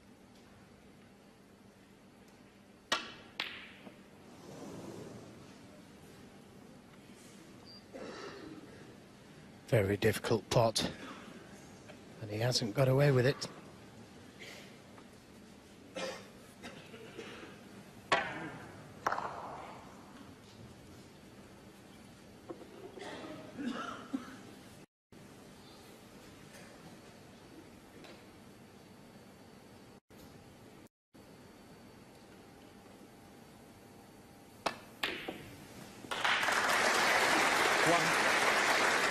So, Higgins off with a chance, and if you can leave the cue ball low on this red, so he can open more reds up. Sullivan plays the shot so well, but that's a big bounce off the black cushion there. Higgins is still using the traditional 8. chalk. Of course, a lot of players have converted the new green stuff, which undoubtedly has reduced kicks and arguably the surprising bounces as well.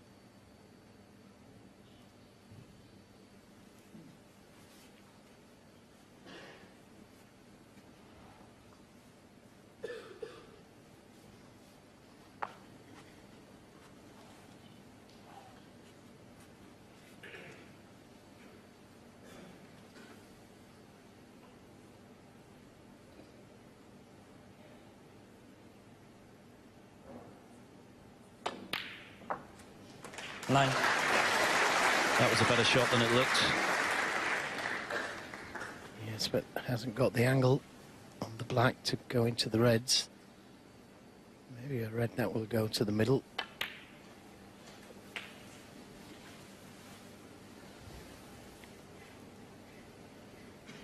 16.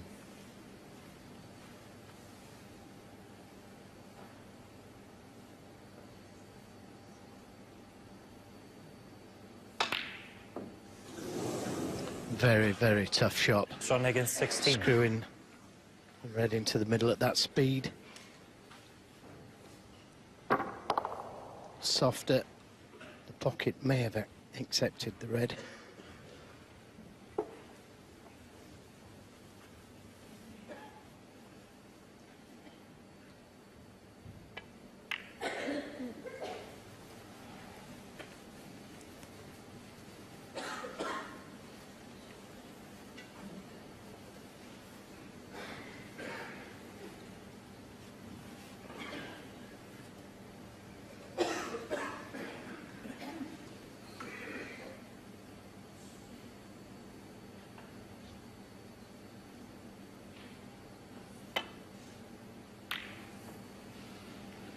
Caught it just a touch thick.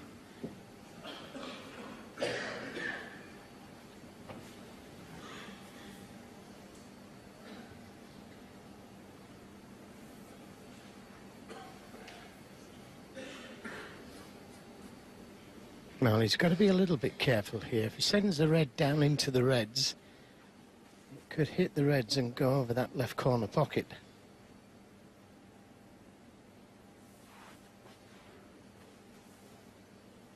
Got to try and make sure of getting the cue ball tight to the cushion.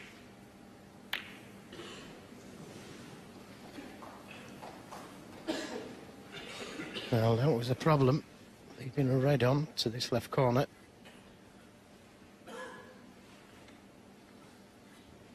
Very tough.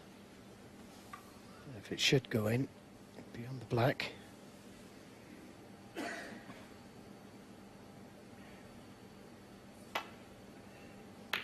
And it's in. What a great shot.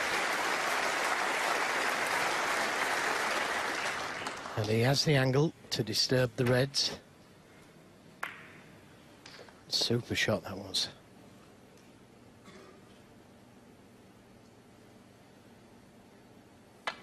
That equates to 5 out of 7 from long range for Higgins. Yeah, disappointed he's not on the red that he played for.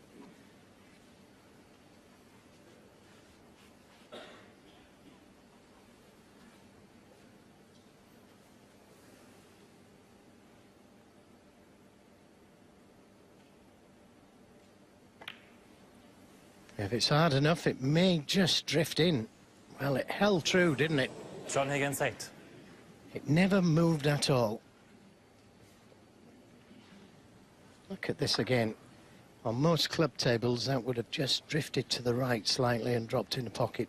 These superfine cloths without very little nap weight. It held true.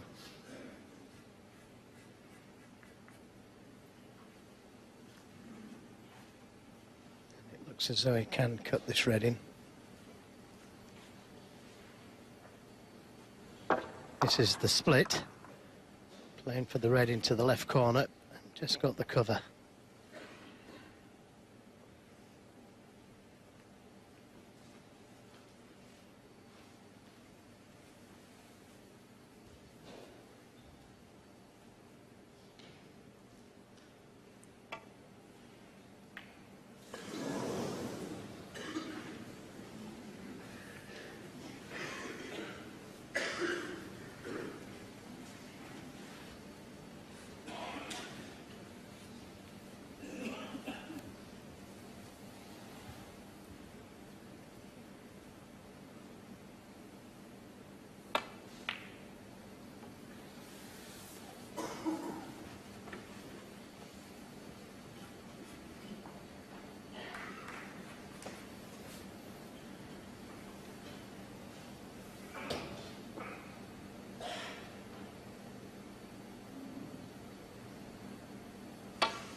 debating whether to take this long red on.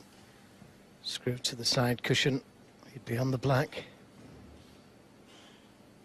And just a safety.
Yeah, absolutely.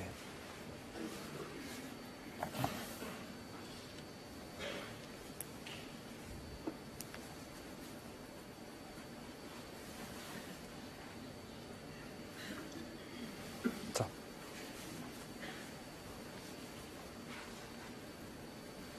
There is a red sticking out. At the natural angle, the cue ball's going into the other red.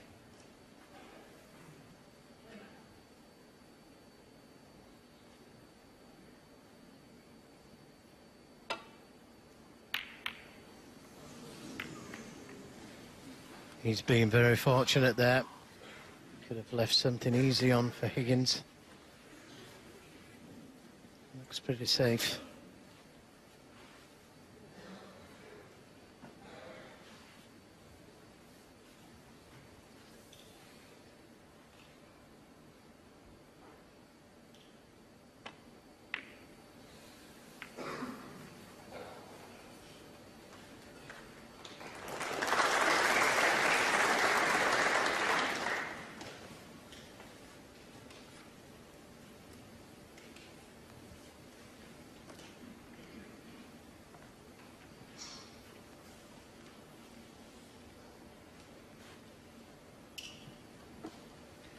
Well, if you can play off the red that's nearest the black, that would develop the black. Allow it to go in that left corner pocket.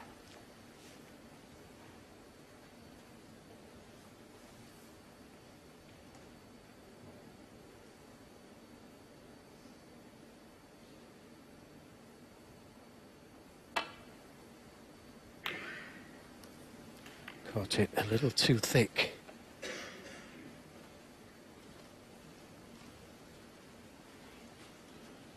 No real damage done. Maybe a red that will cut to the left corner. With safety in mind. Kind of like the shot that Jimmy was playing in the interval. Shot to nothing. If it goes in, you can play the snooker. If it doesn't, then it's safe.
Again, it wasn't far away, that. And the red that it has left There's no colour available for it. So maybe just play the safety, try and open the reds a little bit. Get the cue ball dead on the cushion behind the green.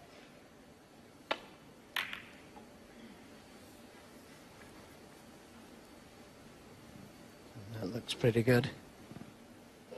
Excellent safety from Higgins.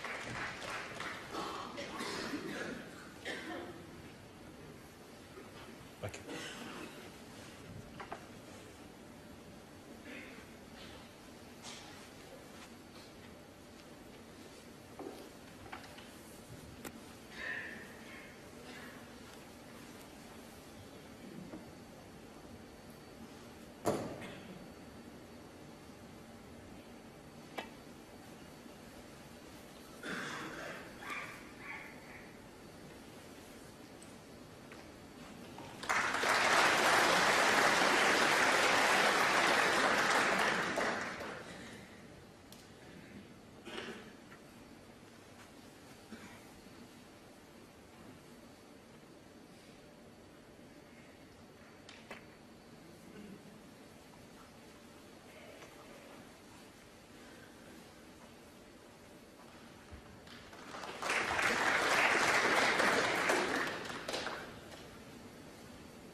Doesn't get any better than that.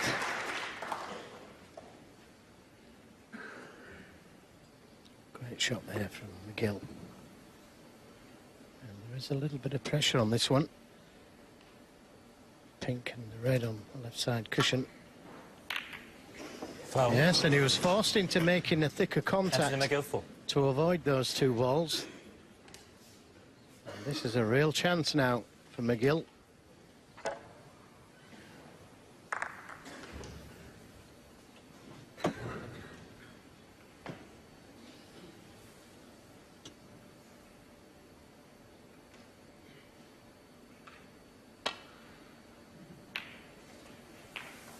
One.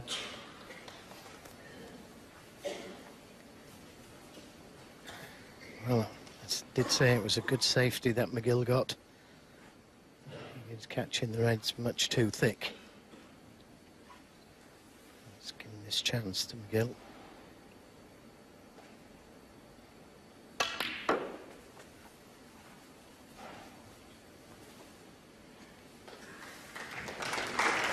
Three.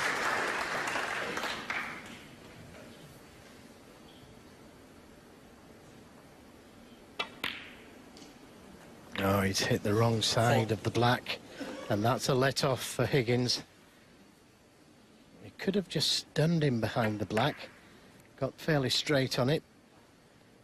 Wouldn't have had to do much with the black, just pot it. There's the red behind the black spot. Surprised they played to move the black. Pockets are playing relatively easy. Especially that left corner. That's the McGill 4. But another good safety, but he will be disappointed with that. Just 8 points and a decent leave.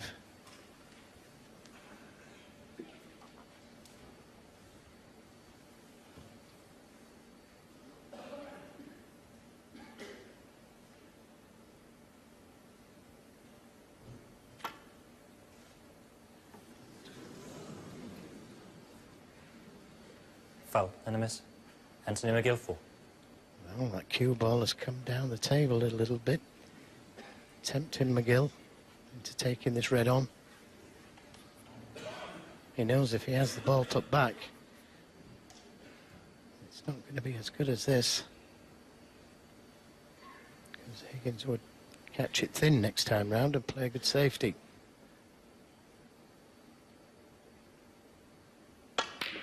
Yeah, good shot. And played for the black. Now, he could have dropped him behind the black last time round.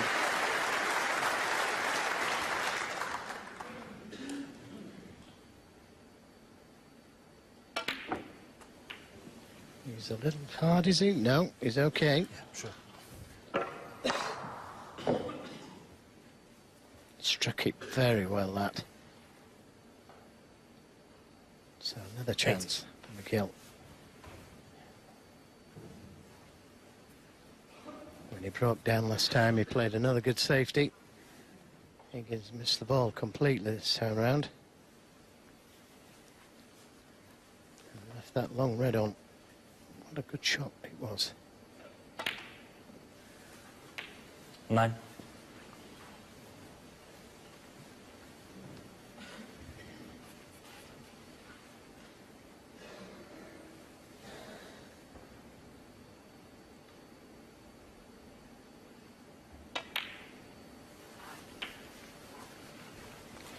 Well, he could have attempted to hit the edge of those reds. 60. Have left him on the red to the right corner.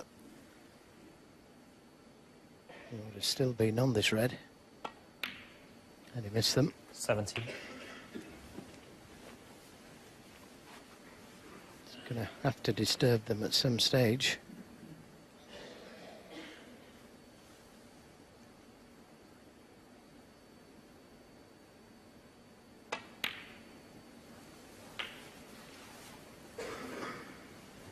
Might just decide to play the stun run through here. 24. Try and nudge the reds open.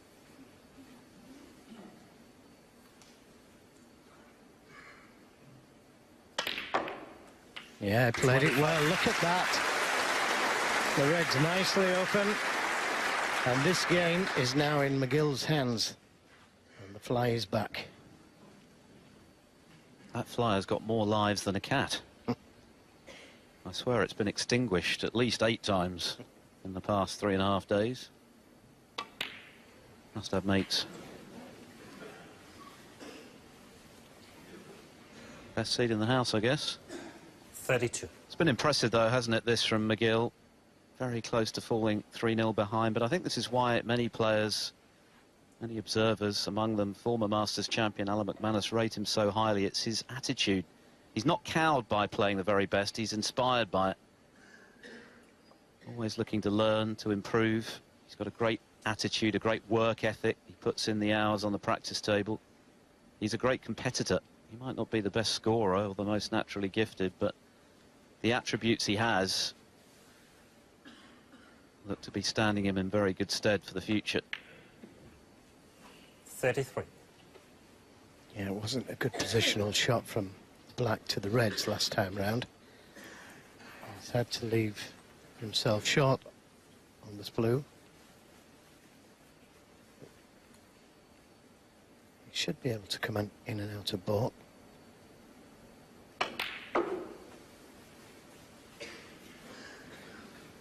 This looks good.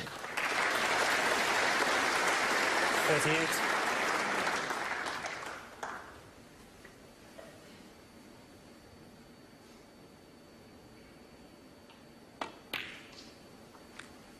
$39.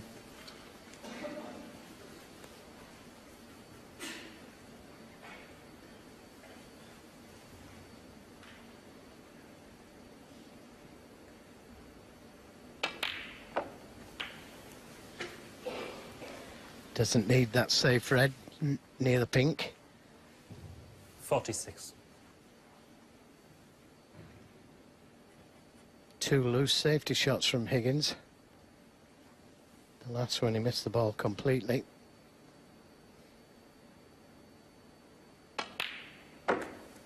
47. And Higgins has lost in the first round quite a few times. 12 to be precise.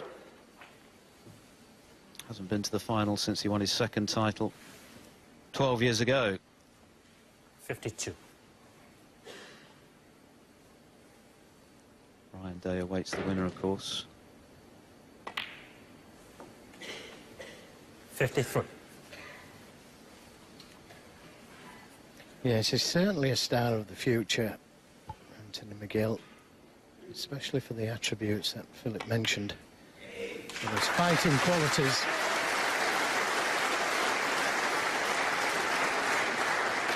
$60. could have been 3-0 down. Higgins missed that pink in the third frame. And that was a major turning point for me. Higgins was well on top at the time. But missing that pink just gave McGill 61. That little sniff. And he took it well.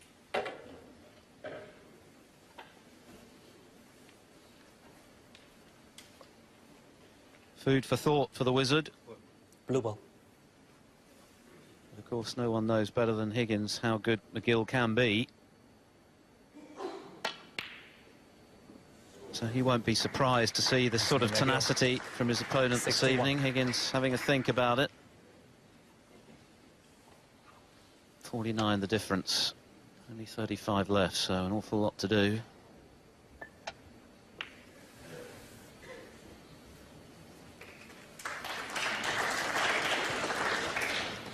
Yes, it needed to be tight up against the pink. You can come across the table, just land up to the red.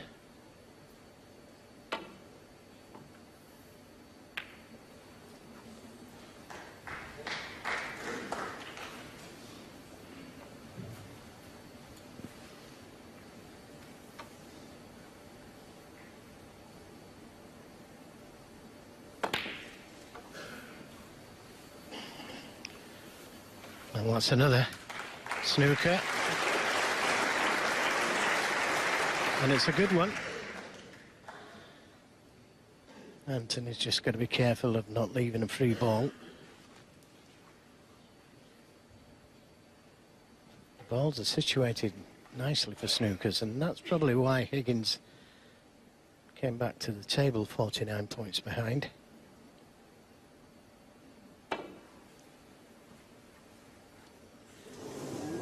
Well, is this a free ball? Is this a free ball? Higgins 4. A little harder than it would have been.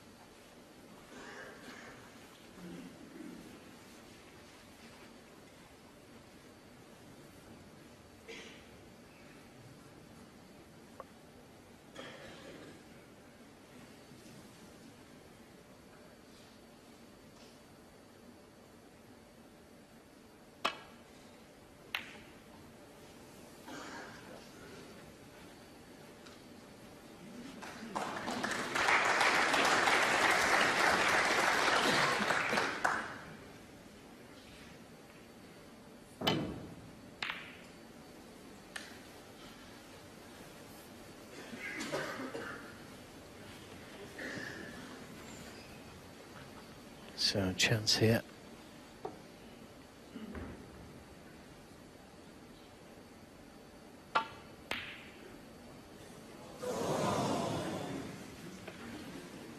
Mighty close.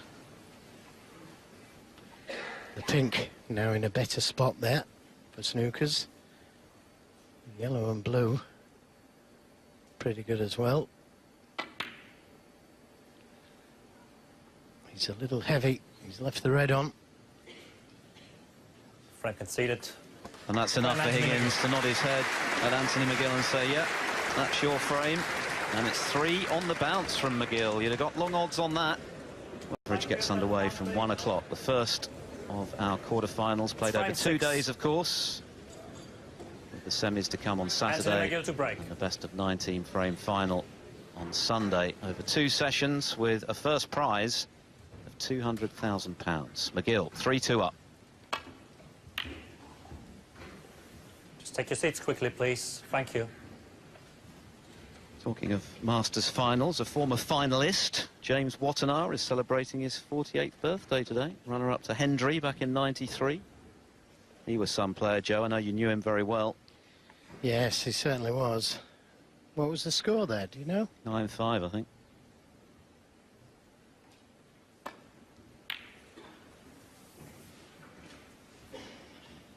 "25 years ago. Incredible.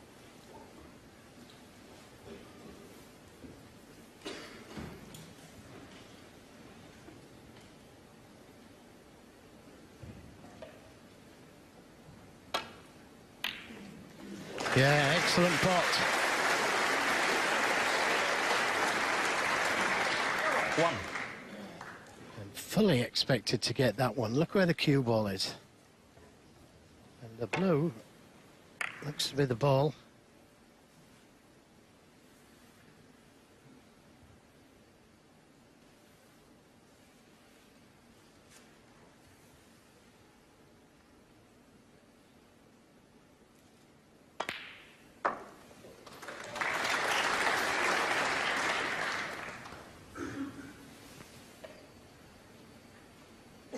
Six.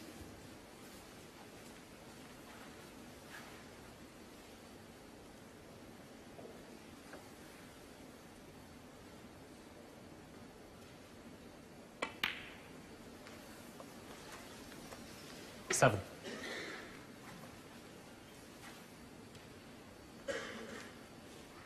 Likes to play high on the black.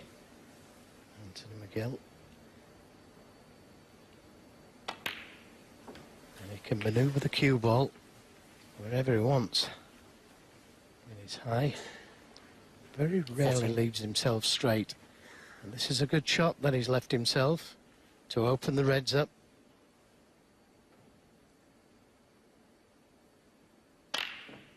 Oh, but don't forget the pot. The pot was easy. Anthony McGill, He 14. just took his eyes off it. And now the red that's gone over the middle pocket. I think Higgins can see it. Well, we had a turning point in the third frame, didn't we, when Higgins missed a pink, which, had he potted it, looked likely to carry him to a 3-0 lead. Since then, McGill has won 3 on the bounce. That was a chance for 4. Can Higgins capitalise? Well, he potted it a little 1. thick, and that's why the cue ball caught the jaws of that yellow pocket. So he's faced with a very tough yellow to the middle here. Look at where the red went in the pocket. Far angle. A lot of pressure on this. He's missed it. There was a lot of pressure on it. And he's struggling now at the moment.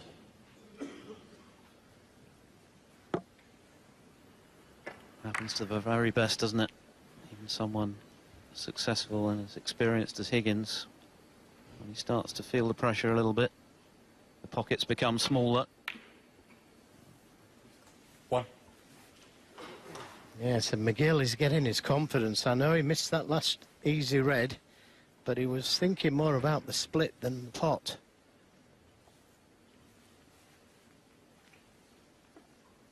I think you can sense that at the moment he's on top of Higgins.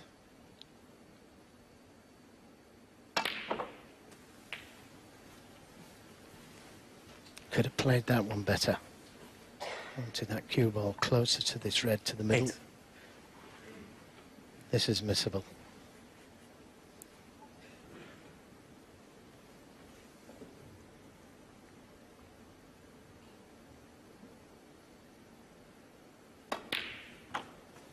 Nine. Struck it confidently.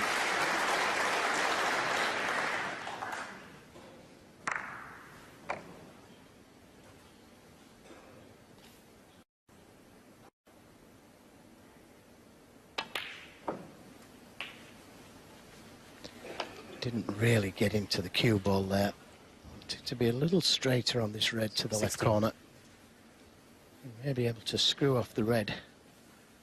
Play for the black. He's playing it with top spin. No, it's just as good. 17.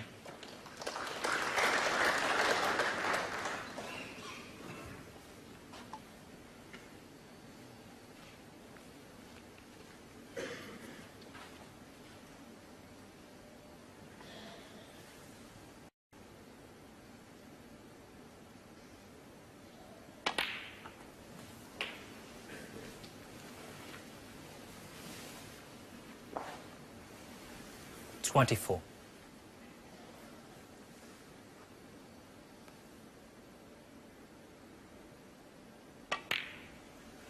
25.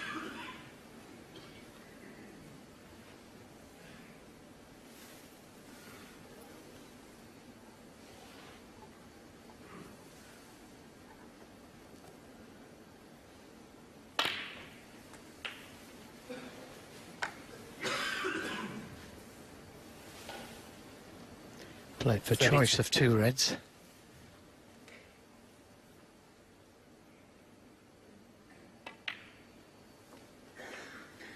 $33.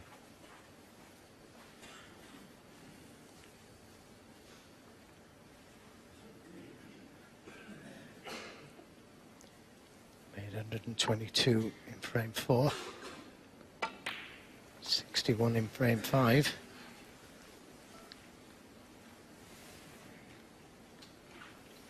$38. Higgins got something to think about. It's that yellow to the middle pocket. 39.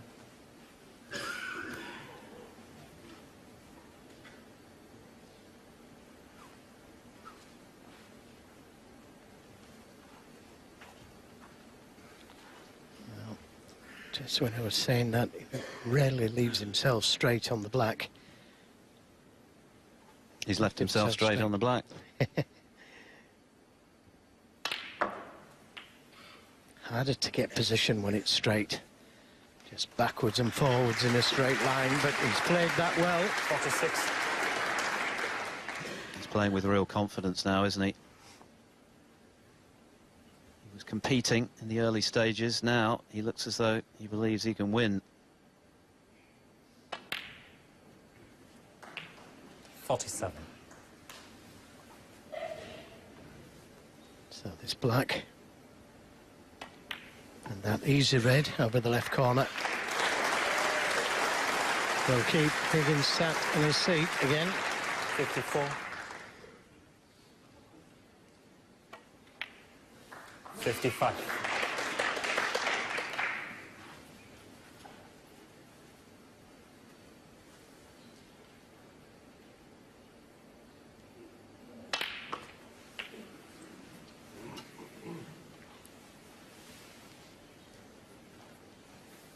$62.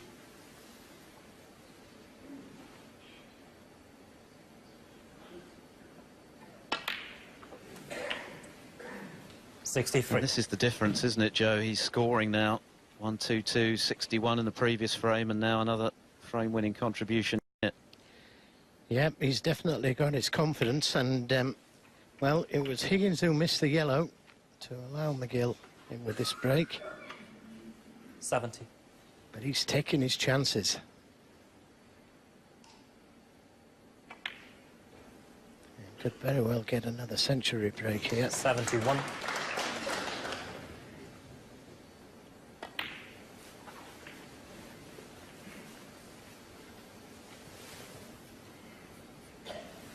76.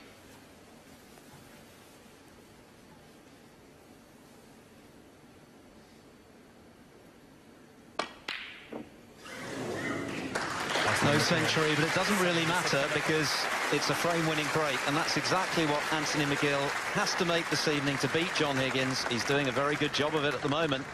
4 additional event, 12 of them to be precise. John Higgins to break.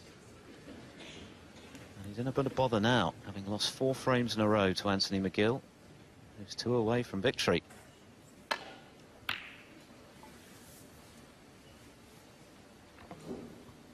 Yes, and it all started with that pink that he missed in frame 3. He was playing on to the last red. Had it gone in, would have potted the red and been 3-0 up.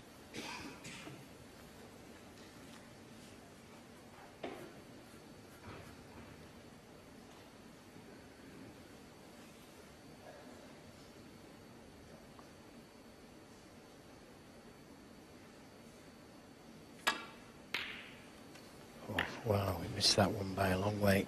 And it looks like he's going to leave the red to the green pocket.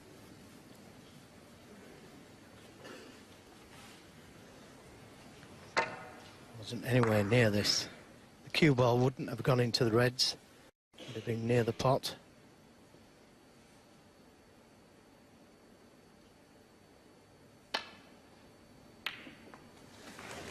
Very nearly missed the red. Well, it's gone in.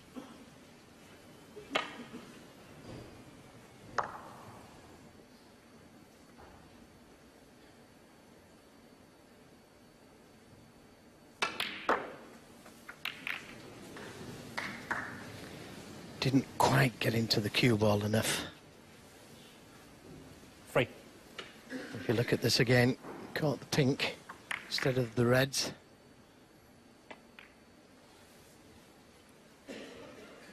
John Higgins, free. And the cue ball not close enough to the cushion.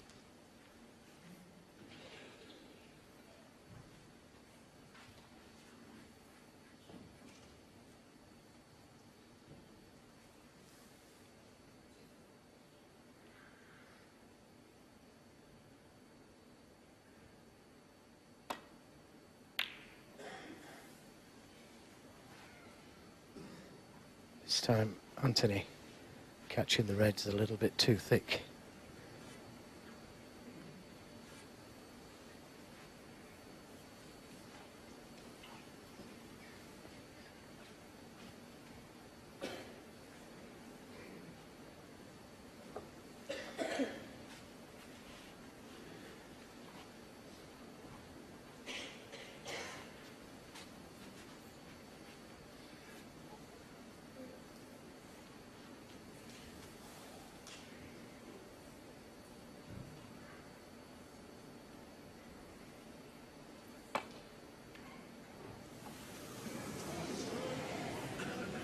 Foul and a miss.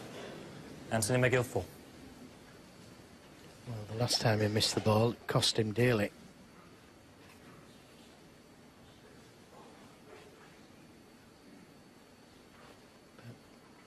But nothing on there that I can see. So I may have the ball replaced.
Well, Higgins will be thinking he's got to win this frame, realistically, if he's to win the match. 3 down with 4 to play, with the kind of snooker we've seen this evening. That would be a tough ask even for the Wizard, against an increasingly confident Anthony McGill.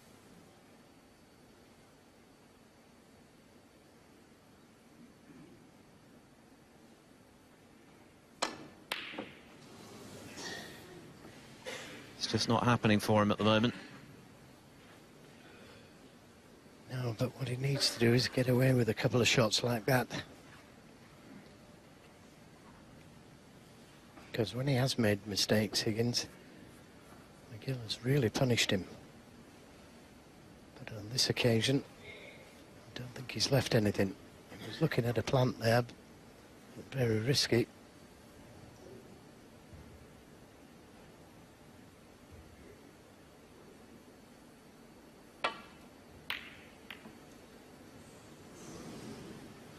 He's getting the line of the safety shot. Look at that again.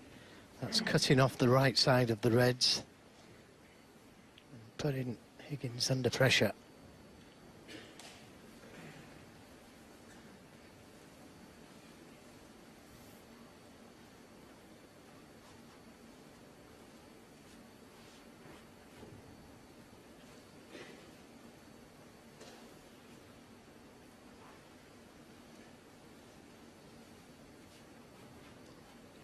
Well, he may be forced into taking a red on here, although he could come off the right side cushion and land up to the red. It's closest to the black cushion.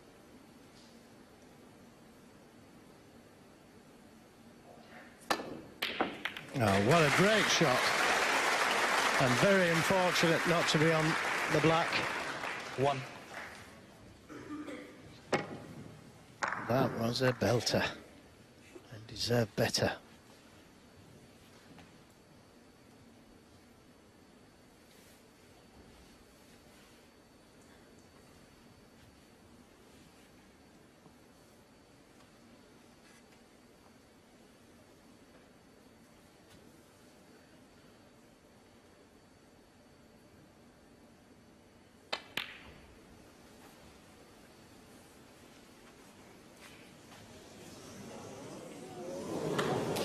John Higgins 1. Years of practice.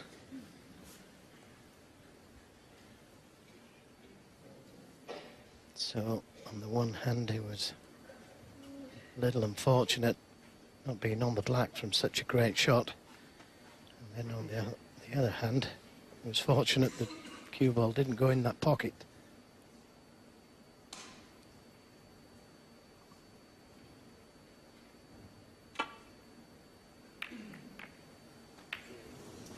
Caught it too thin. And another chance for Higgins. There is a red that will go to the right corner. He can get to the pink.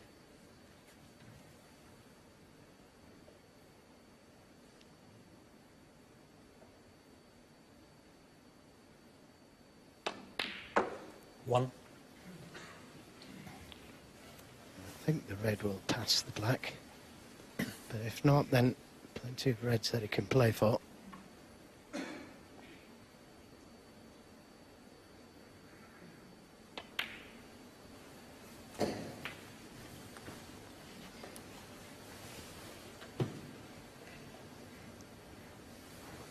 Seven.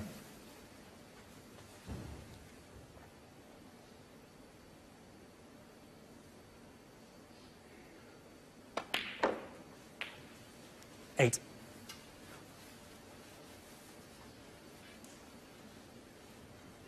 Perfectly judged.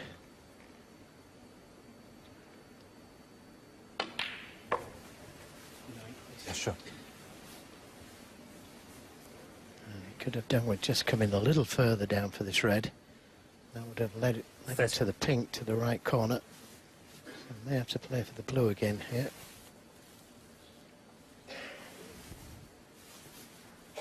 Difficult to see if he's got the angle on this red to play for the pink.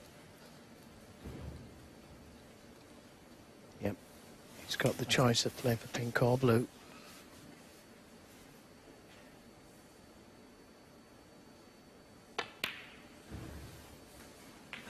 Fourteen.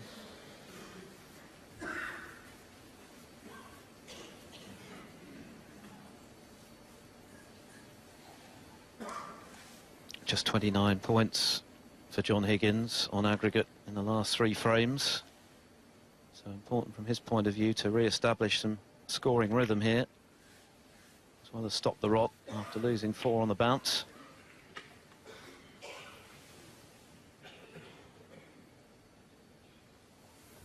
$20.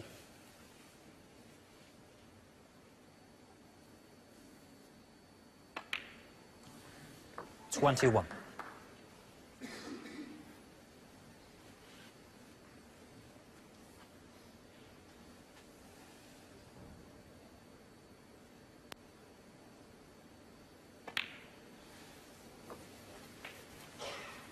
Deliberately held the spot there, so he could play onto this red to the middle.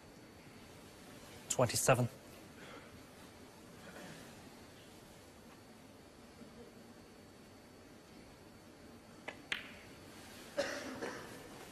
$28.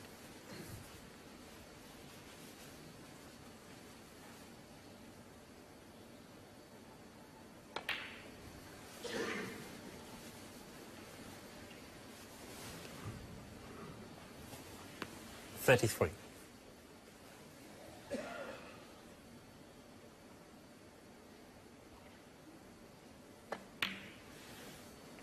34.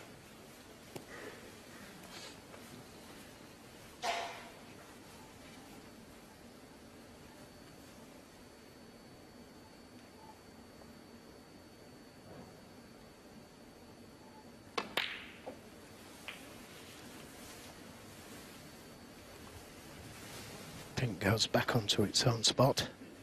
40.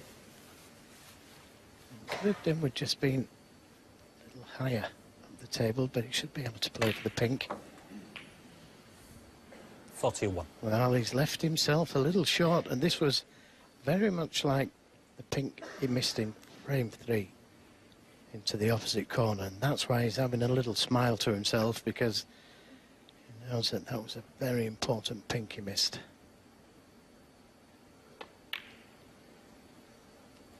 It was slightly harder than that. It was closer to the cushion, but very similar. 47.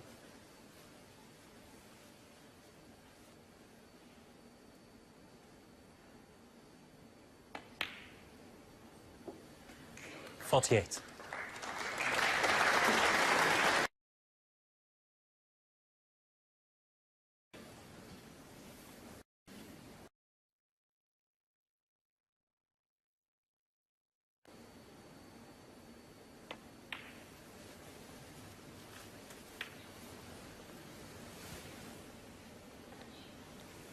.53.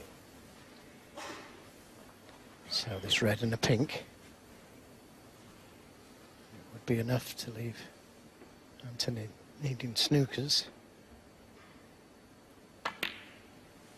54.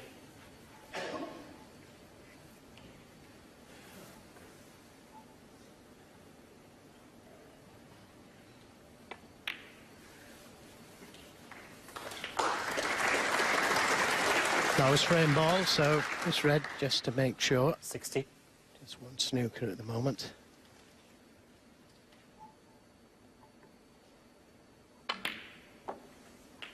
.61. This is showing character from John. A timely return to form.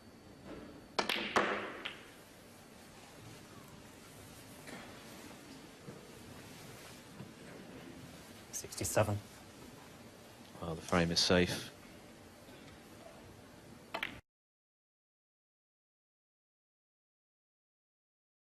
After a frame lasting just under 10 minutes just now for Anthony McGill with a 76, a 67 from John Higgins in a shade over 14 minutes to close the gap to 4-3.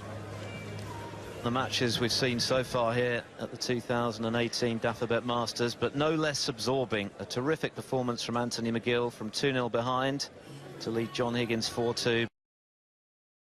Showing his mettle to reduce the arrears with a break of 67 to just a single frame. So this is still very much up for grabs.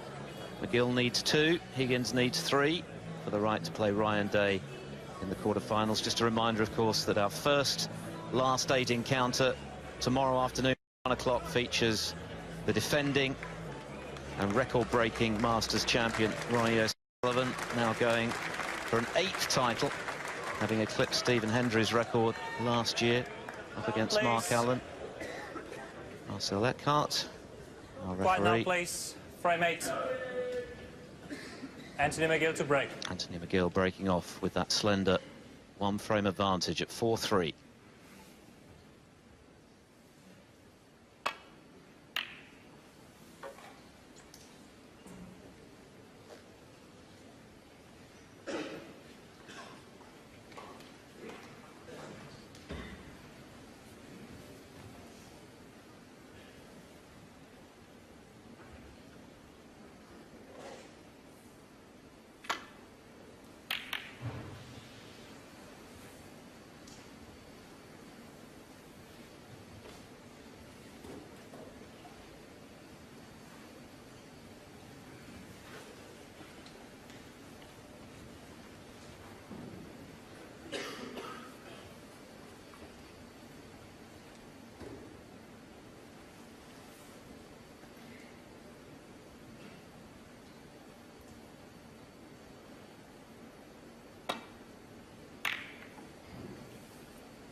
Just reds over both corners.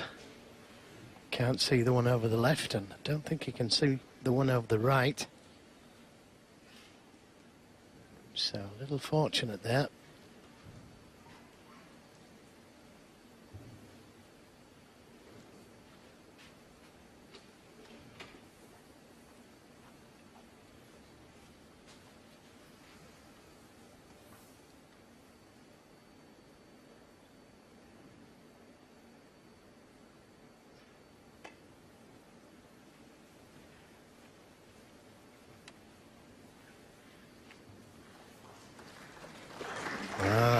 Can he be tempted?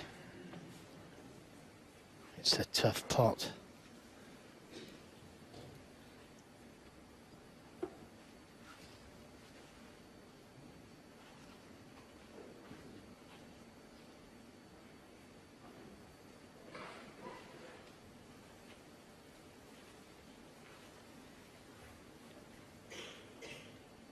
He's considering it, but this is tough.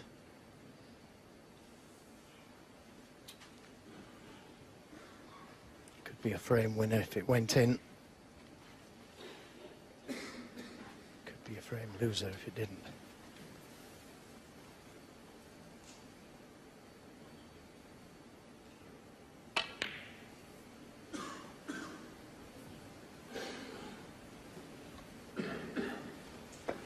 Another good safety.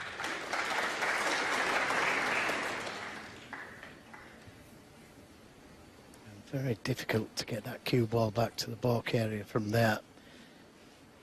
He may be forced into taking one of these reds on, because if he lays upon the black cushion, he leaves that red behind the black spot.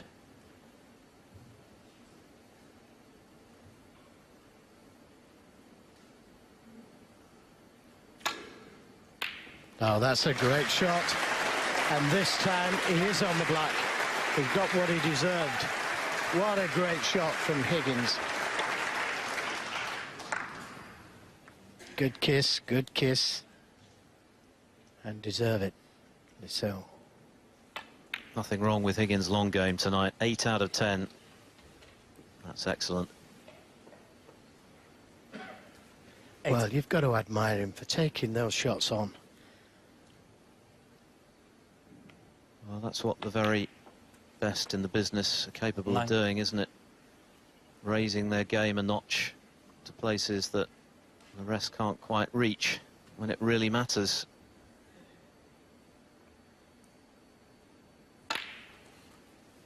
Yeah, and the thing is that, as I said before he took the shot on, there was no shot, there was no safety shot. He was forced into taking it on.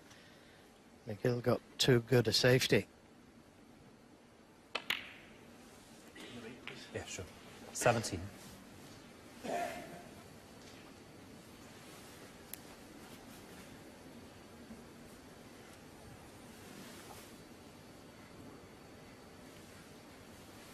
Top.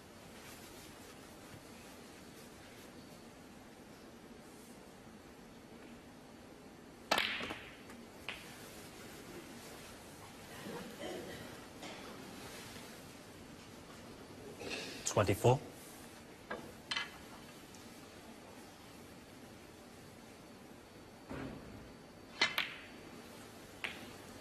Thanks. 25.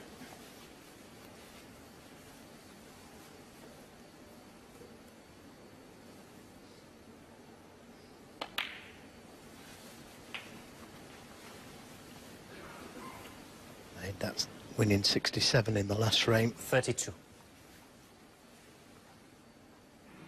Started this one off with 4 reds, 4 blacks. 33. Now, he doesn't need to play the cannon, but he could play the cannon to the red above and to the left of the black. But it's a bit risky, that. May well play for those loose ones. And the way he's played that, he's given himself choice of 3 reds. 40.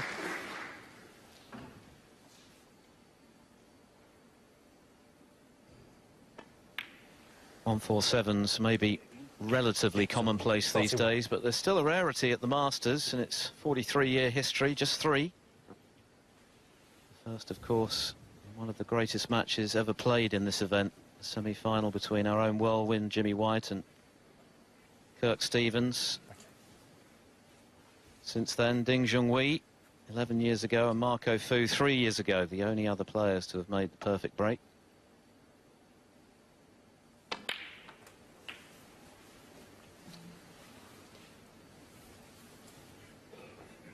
I think the red 48. goes past the pink to the middle.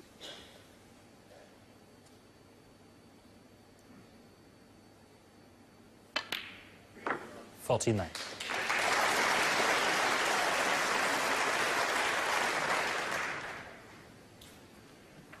Said at the beginning of this match that Higgins has made 8 maximum breaks. He'd love to make it a 9th. 56. Get within sight of Ronnie O'Sullivan's 13.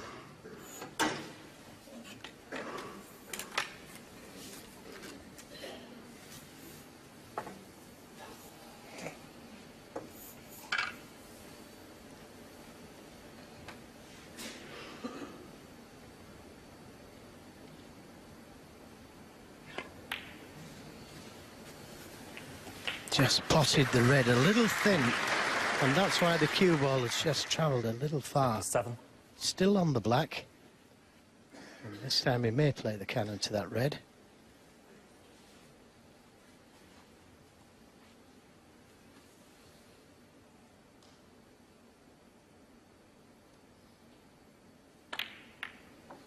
And he's played it well.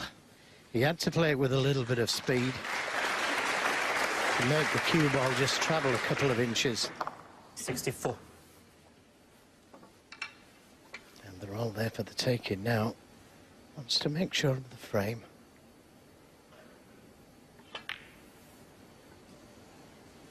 $65.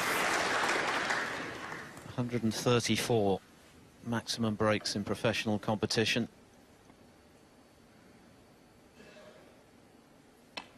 Most recently at last month's Scottish Open by Chow Yu Peng. 72. Steve Davis famously made one at the Larder Classic way back 73. in 1982. And I think he won a Larder for his trouble. I'm not sure if he ever drove it. Well, that was frame ball. Now he can concentrate on the maximum.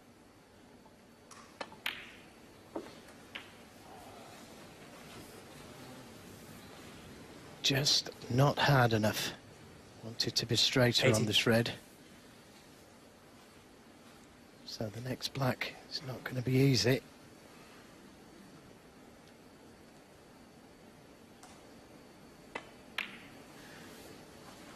Could 81. get closer to it.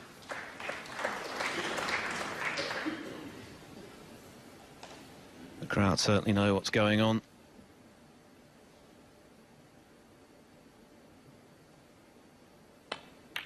No. From Higgins, 81. Well, no maximum from John Higgins, but he's well and truly back in this match from a precarious 4-2 down. He's found his form again. Breaks of 67 and now 81 to draw level, and it's now a best of 3, 4 apiece. Already at the Masters this year, and this one living up to the billing of all the others, with John Higgins initially in control, 2-0 up, very nearly 3-0 up, then Anthony McGill pressing with 4 straight frames, only for Higgins to hit back with 2 frames once again to level at 4 each. A slight shake of the head there from the Wizard, because he was on course for a 9th career maximum break. 81 to settle for, but the crowd loving this, and now it's just a question of whether we're going all the way or whether one of these players can kill this off the next 2 frames. Tremendous mutual respect. They're good friends away from the table. They practice a lot together. They know their games. Thank you. Inside out. Take your seat as quickly as you can, please. Frame 9. Will Higgins, John Higgins to break. vastly greater experience of this big match occasion, proved to be the difference in the end. 4-all.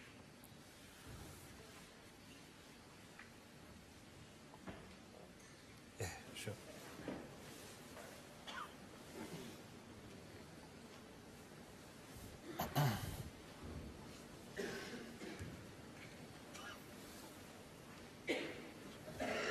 Thank you.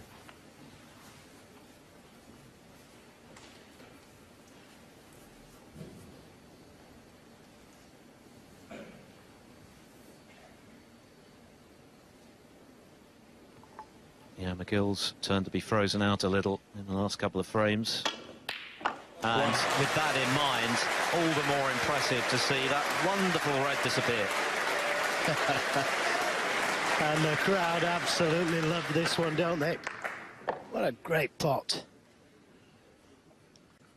Now, does he have the angle to run through? He does. He has the angle to run through off the two cushions. The smiling assassin. And if he can leave this cue ball short on this red, he may be able to open the reds up. He's played it short. Now he missed one a little easier than this, into 8. the opposite corner. So he'll be concentrating some more fiercely on this shot. 9. And that's opened things up. Not quite a frame-winning shot.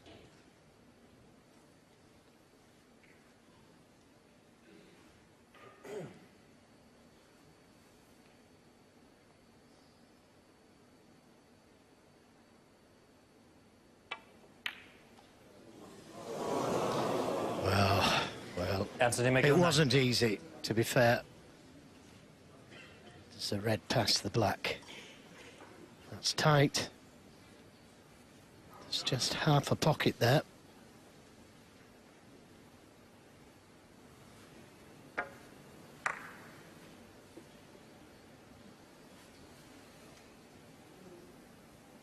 He knows how important that could have been.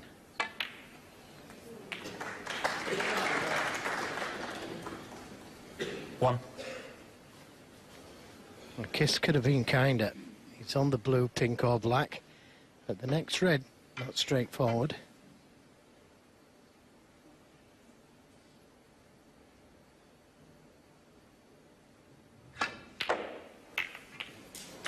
And that's why he went into them. And he has a red to the right middle. Could have been easier, 8. but still a chance.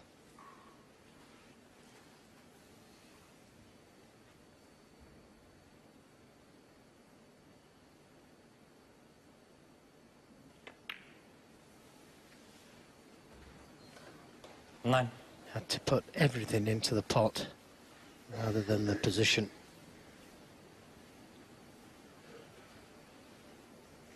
No good getting good position and missing the pot. And that's what a lot of players do.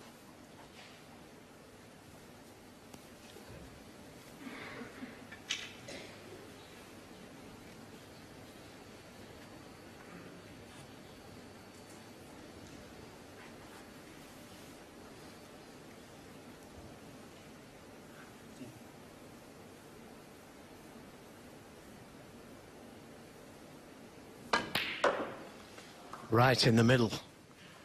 It needs to keep running. It needs to come a lot further. 12. Well, this isn't straightforward either. He plays the red to the left corner. Not sure if he can get to the black.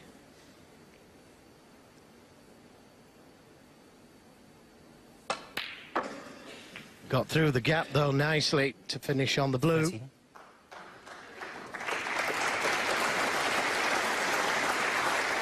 Now, if he could get to the red, let's buy the black. think he could play for that red this time round.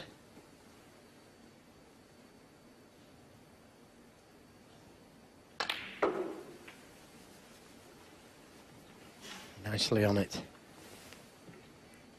That frees the black to both pockets.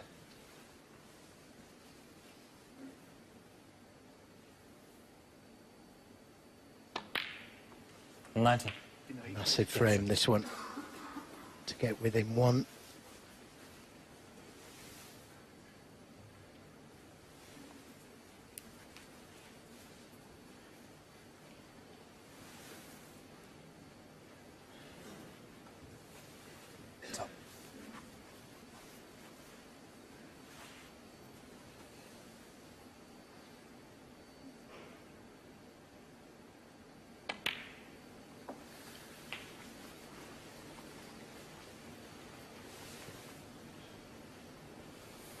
$26.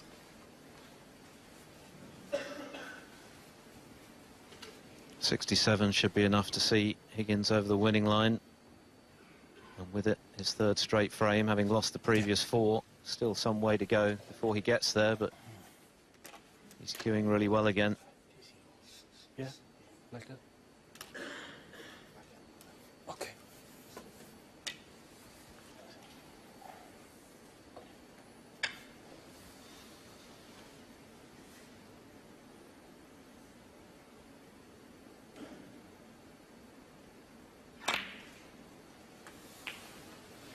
Thank you. This is why people love snooker so much, because you 27. can see somebody on the floor 1 minute and the next pick themselves up and playing like God.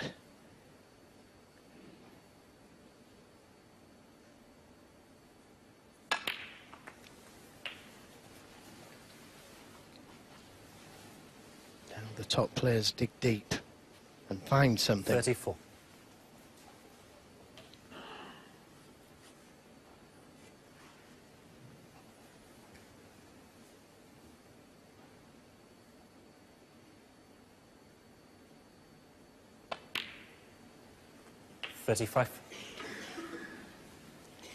Still a red that will go to the left corner, but he's got to be accurate with his positional play.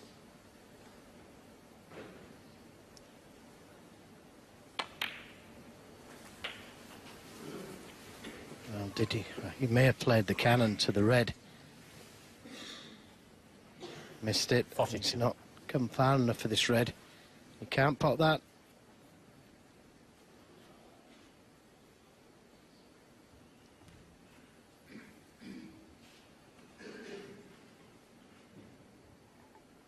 Thinks that he may be able to pot it with a touch of left-hand side on the cue ball, but this is so difficult. If he was closer to it.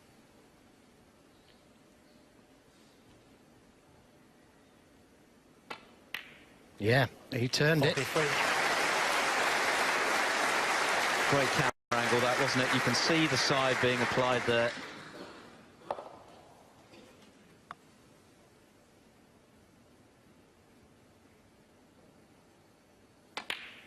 That's a hammer blow, isn't it, for Anthony McGill, because Higgins' body language smacked of end of break. 50. Those hopes swiftly dashed. Prime position once again and looking good for 5-4.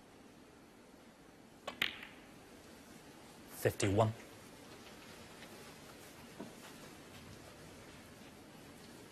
Third half century on the bounce from Higgins.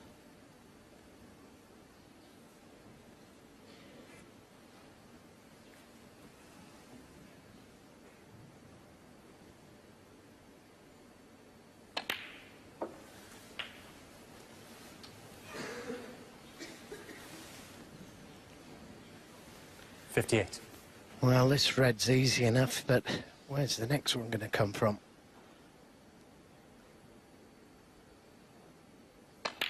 If he could finish top side of the blue, 59. like so, he could play the cannon to these two reds, but it's not guaranteed to be on one. 55 the lead with the blue. Still 59 there.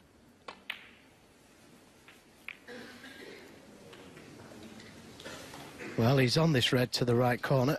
Great 64. rest player. And he only needs the red.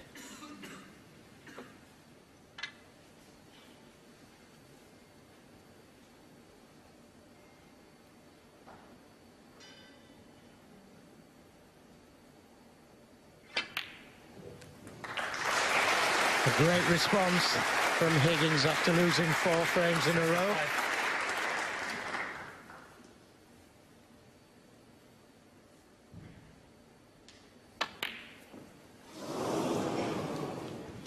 Well, that's just a lack of concentration 65. After potting frame ball.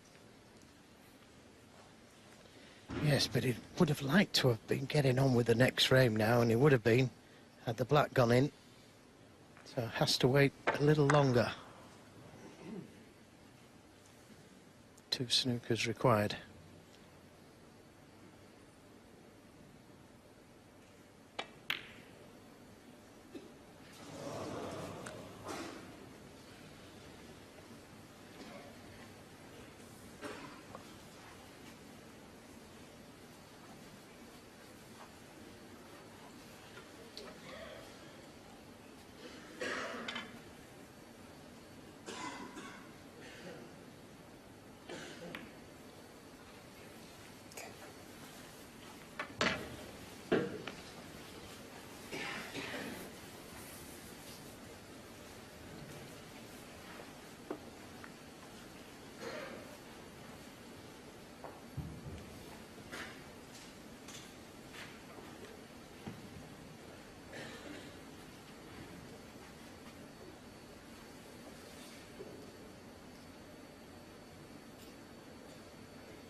Can take this long red on, knowing that McGill needs 2 snookers.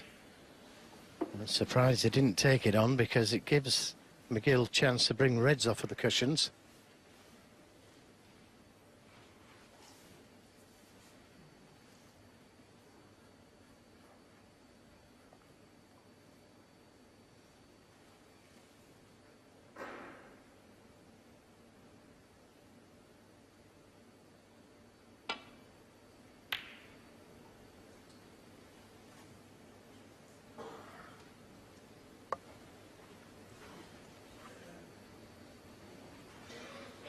So just the red needed.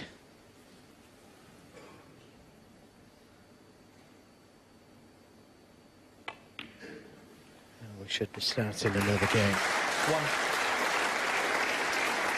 1. And a very important one it is.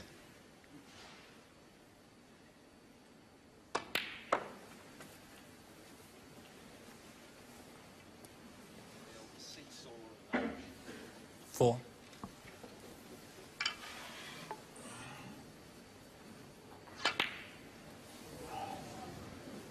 4 on the frame, John Higgins.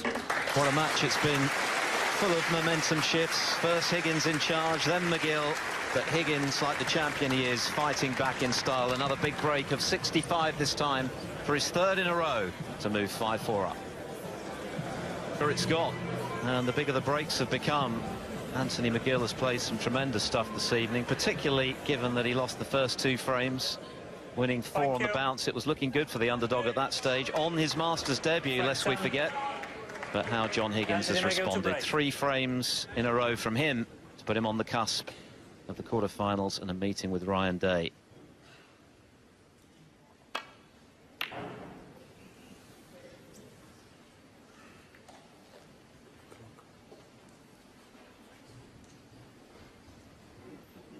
John Higgins' pot success at a very healthy 93. Anthony McGill a little bit behind on 89.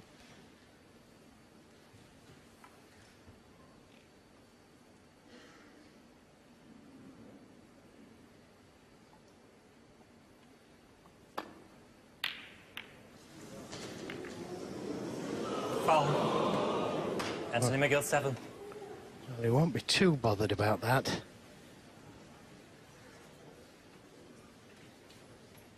More concerned about whether he's left the red on.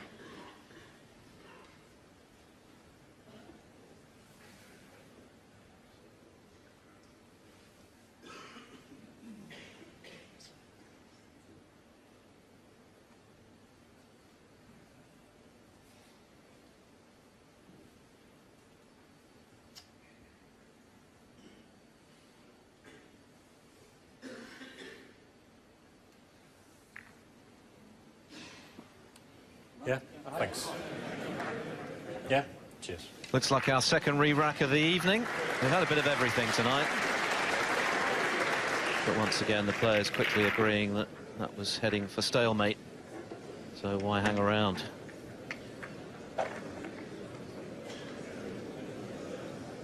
Yeah, the players don't like to play that kind of game. This is the shot that knocked the black in.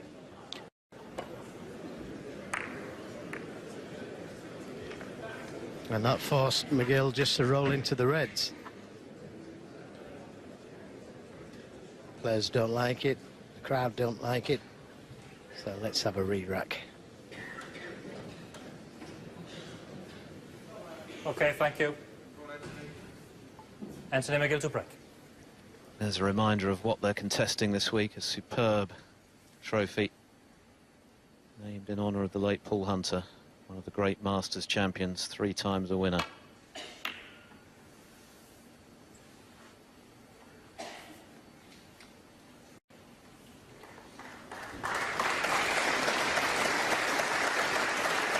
And this time McGill gets the snooker.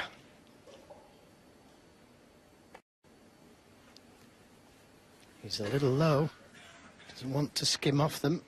He's okay. Yeah, it is touching ball.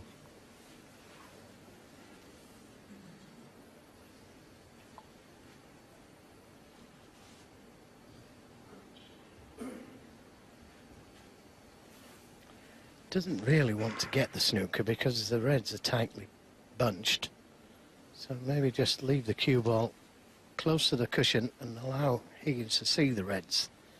And that way he may catch them a little thick, leave one on. So clever play that from McGill. Could have done with the cue ball being closer.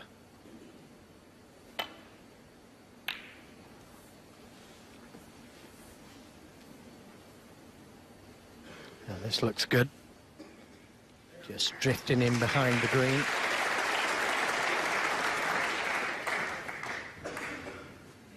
But again, it shouldn't pose a problem for Higgins just to come off this left side cushion, land up into the reds. Sorry, McGill.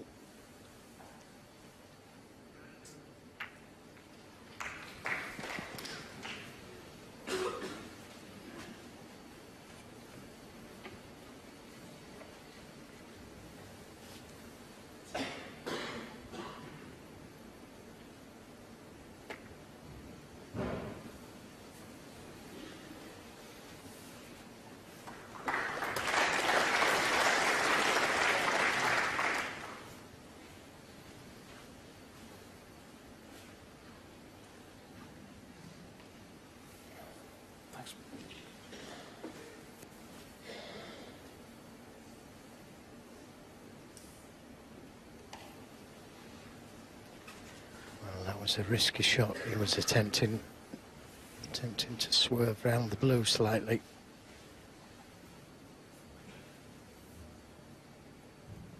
Lots of right-hand side on the cue ball. Watch it move.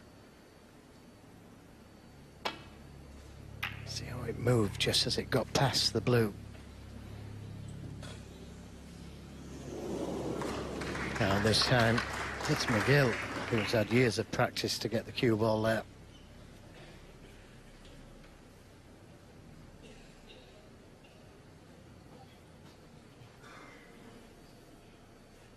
Those are the fine margins, aren't they? The way Higgins has been potting from long range. If that cue ball had disappeared, he could have been in. Could have been in to win. You never know. He caught it too thick, so a chance for McGill.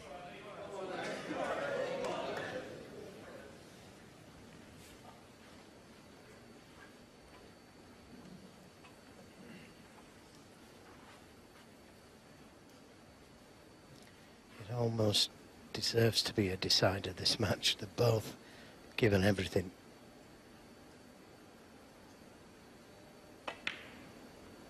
They've battled for the safety. Made century. Lots of big breaks. Neither player giving an inch.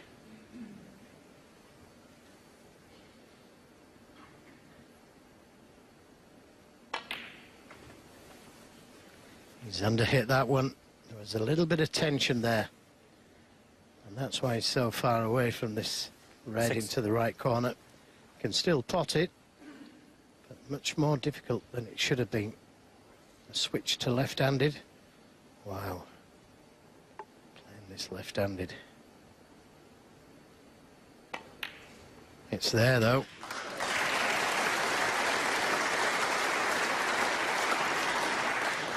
The ambidextrous assassin. And that was a brave shot to take on left-handed. Wouldn't have been surprised to see O'Sullivan playing it, but can't tell you how difficult those shots are. Bramble.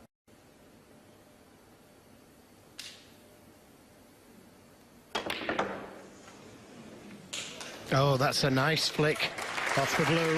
He played for this red, but he wouldn't have been on it as nice as this without the flick. 11. Look at this flick on the blue there.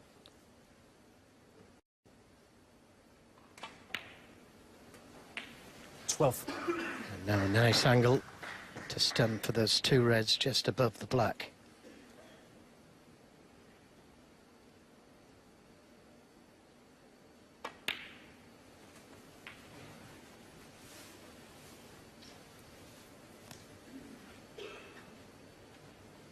$90.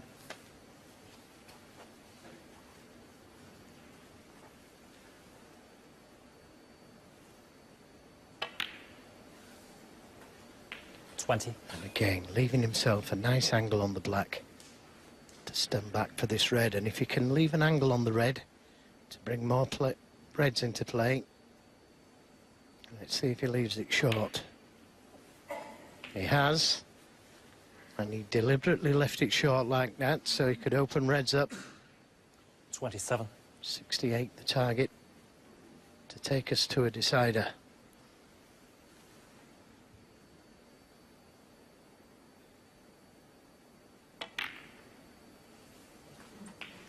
$28. Well, just a touch harder would have been more beneficial. So, is it a switch to left-handed again? It is. Well, he's got some bottle, this kid. This is tough. Get the rest out. Yeah. Don't blame him. Well, particularly given that one false move could be his last shot of the tournament.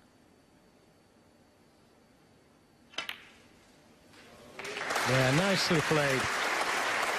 Just a little hard for the red above the black. 35. Knew he was always going to be on this red to the middle.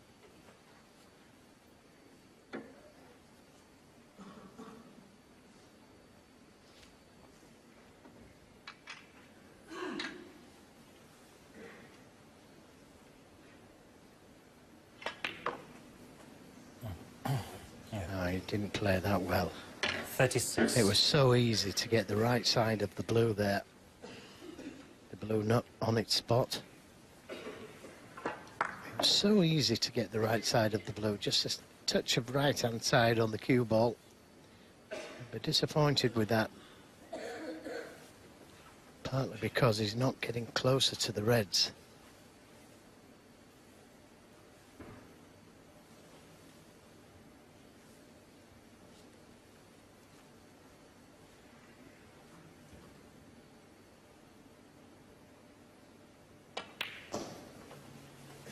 Well, can he see the red?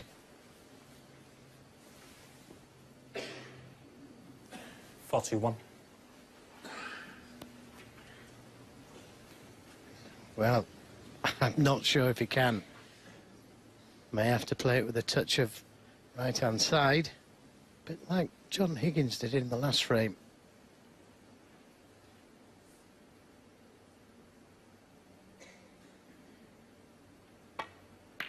No, couldn't get enough side on it. Yeah, that was a McGill, tougher 41. pot, wasn't it, than the one Higgins was faced with. Yeah, that poor positional shot from red to blue left him with this difficult pot.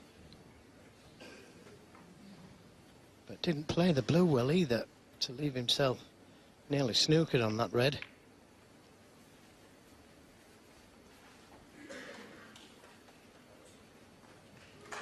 Good length. And this is dangerous. If he skims off the reds, he could send a red towards that right corner.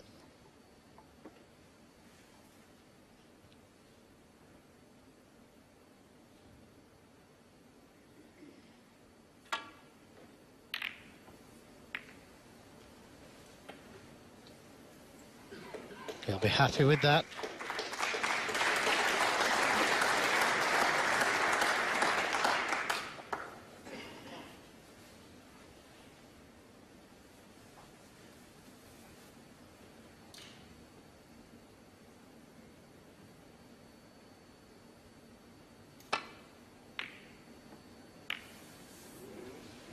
Good shot. Lots of left-hand side on the cue ball to avoid colliding with that red.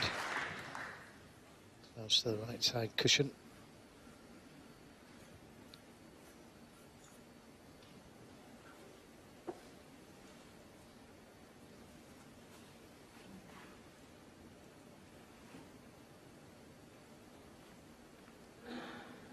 The red that's closest to the right corner.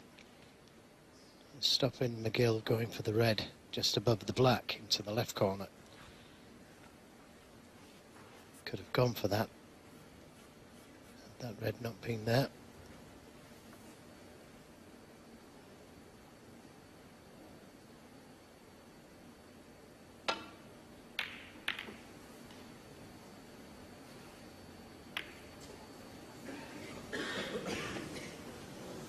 Three hours and counting.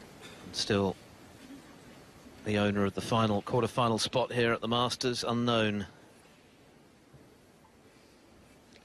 Well, there's a chance here, but it's such a difficult shot. But he could play the cue ball back into the balk area. He'd be on the yellow.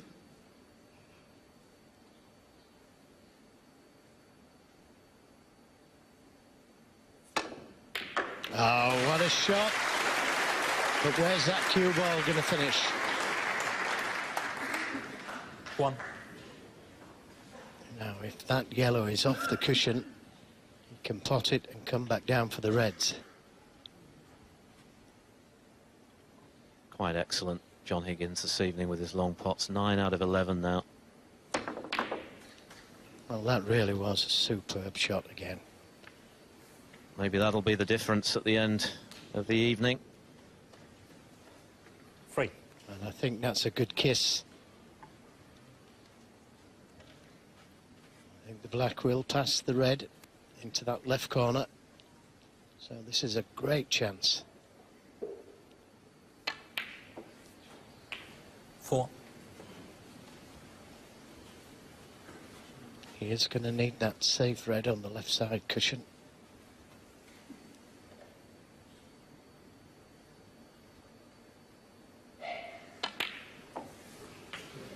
That was a very untimely sneeze. 11.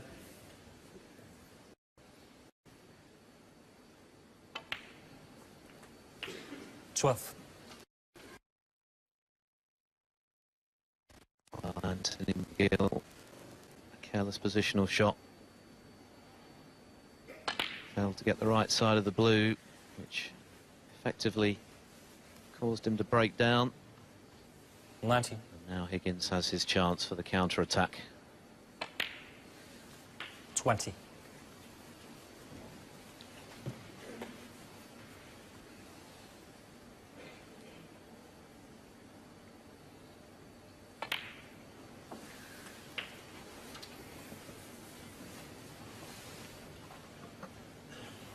Seven. Well, that's pretty good, isn't it? 93%. 28.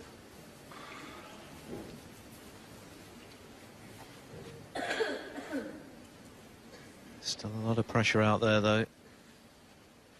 No one is immune, not even John Higgins. Still has to do the business here.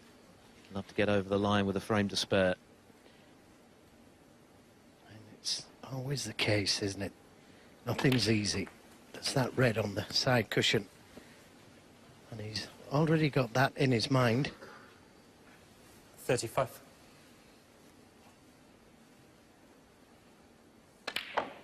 36. I think the red by the pink will go into the left corner.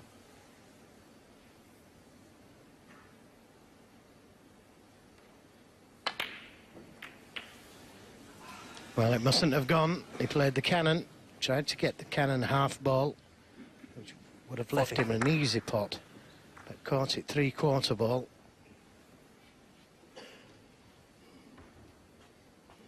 So, still plenty of snooker left in this frame. This is a real thin one. He's got it, though. That was a fantastic shot from Higgins. Blind pocket, ultra thin, very missable. Stroked it in, right in the heart of the pocket. And the crowd loved it.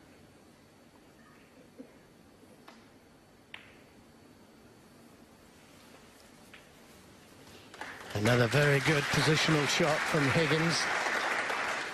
49. So it's going to come down to that red on the side cushion.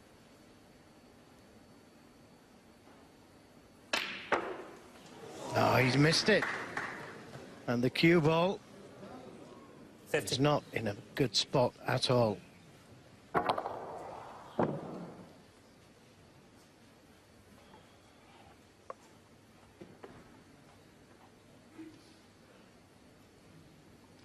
Well, maybe time to put a ball safe.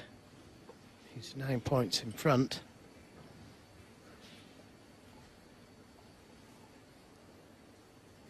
So he could put the blue safe.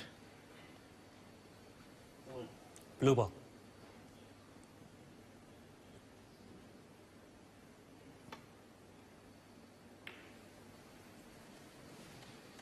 John Higgins. Gives him some 50. insurance. He doesn't need the blue.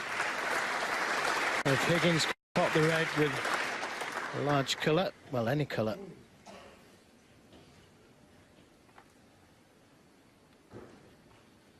That was Higgins' fourth consecutive break of 50 or more. This time not decisive. 35 remaining, 9 in it. McGill still with every chance. But just a little harder with the blue close to the cushion.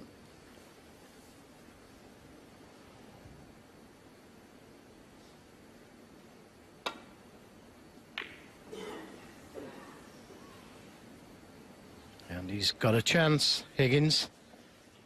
Any colour off the red.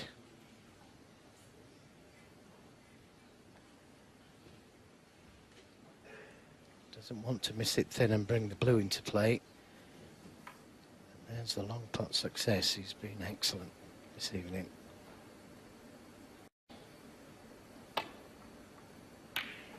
Right in the middle. He could do with a kiss now.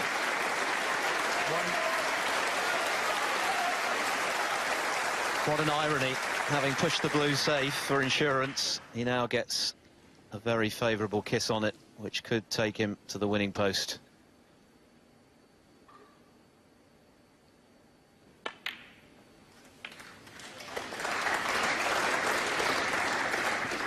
Well, he's had his 6. Sorry, just yellow, green and brown. What a great match this has been. Yet another one here, Joe. They've all been great, haven't they? 8. Most of them have been close, and the one that wasn't was a masterclass from the Rocket. 11. He's had his share of disappointments here at the Masters as Anthony McGill resigns himself to his fate. But he's also had a couple of big triumphs. And now 15. he's over the winning line. It has been a fabulous match, a real seesaw battle. Higgins in charge early. McGill hit back superbly with 4 straight frames of his own. And Higgins has 20. returned the compliment to book his place in the quarterfinals. The crowd yet again here, royally entertained at Ali Pali. 26. Terrific match between two very good friends. Anthony McGill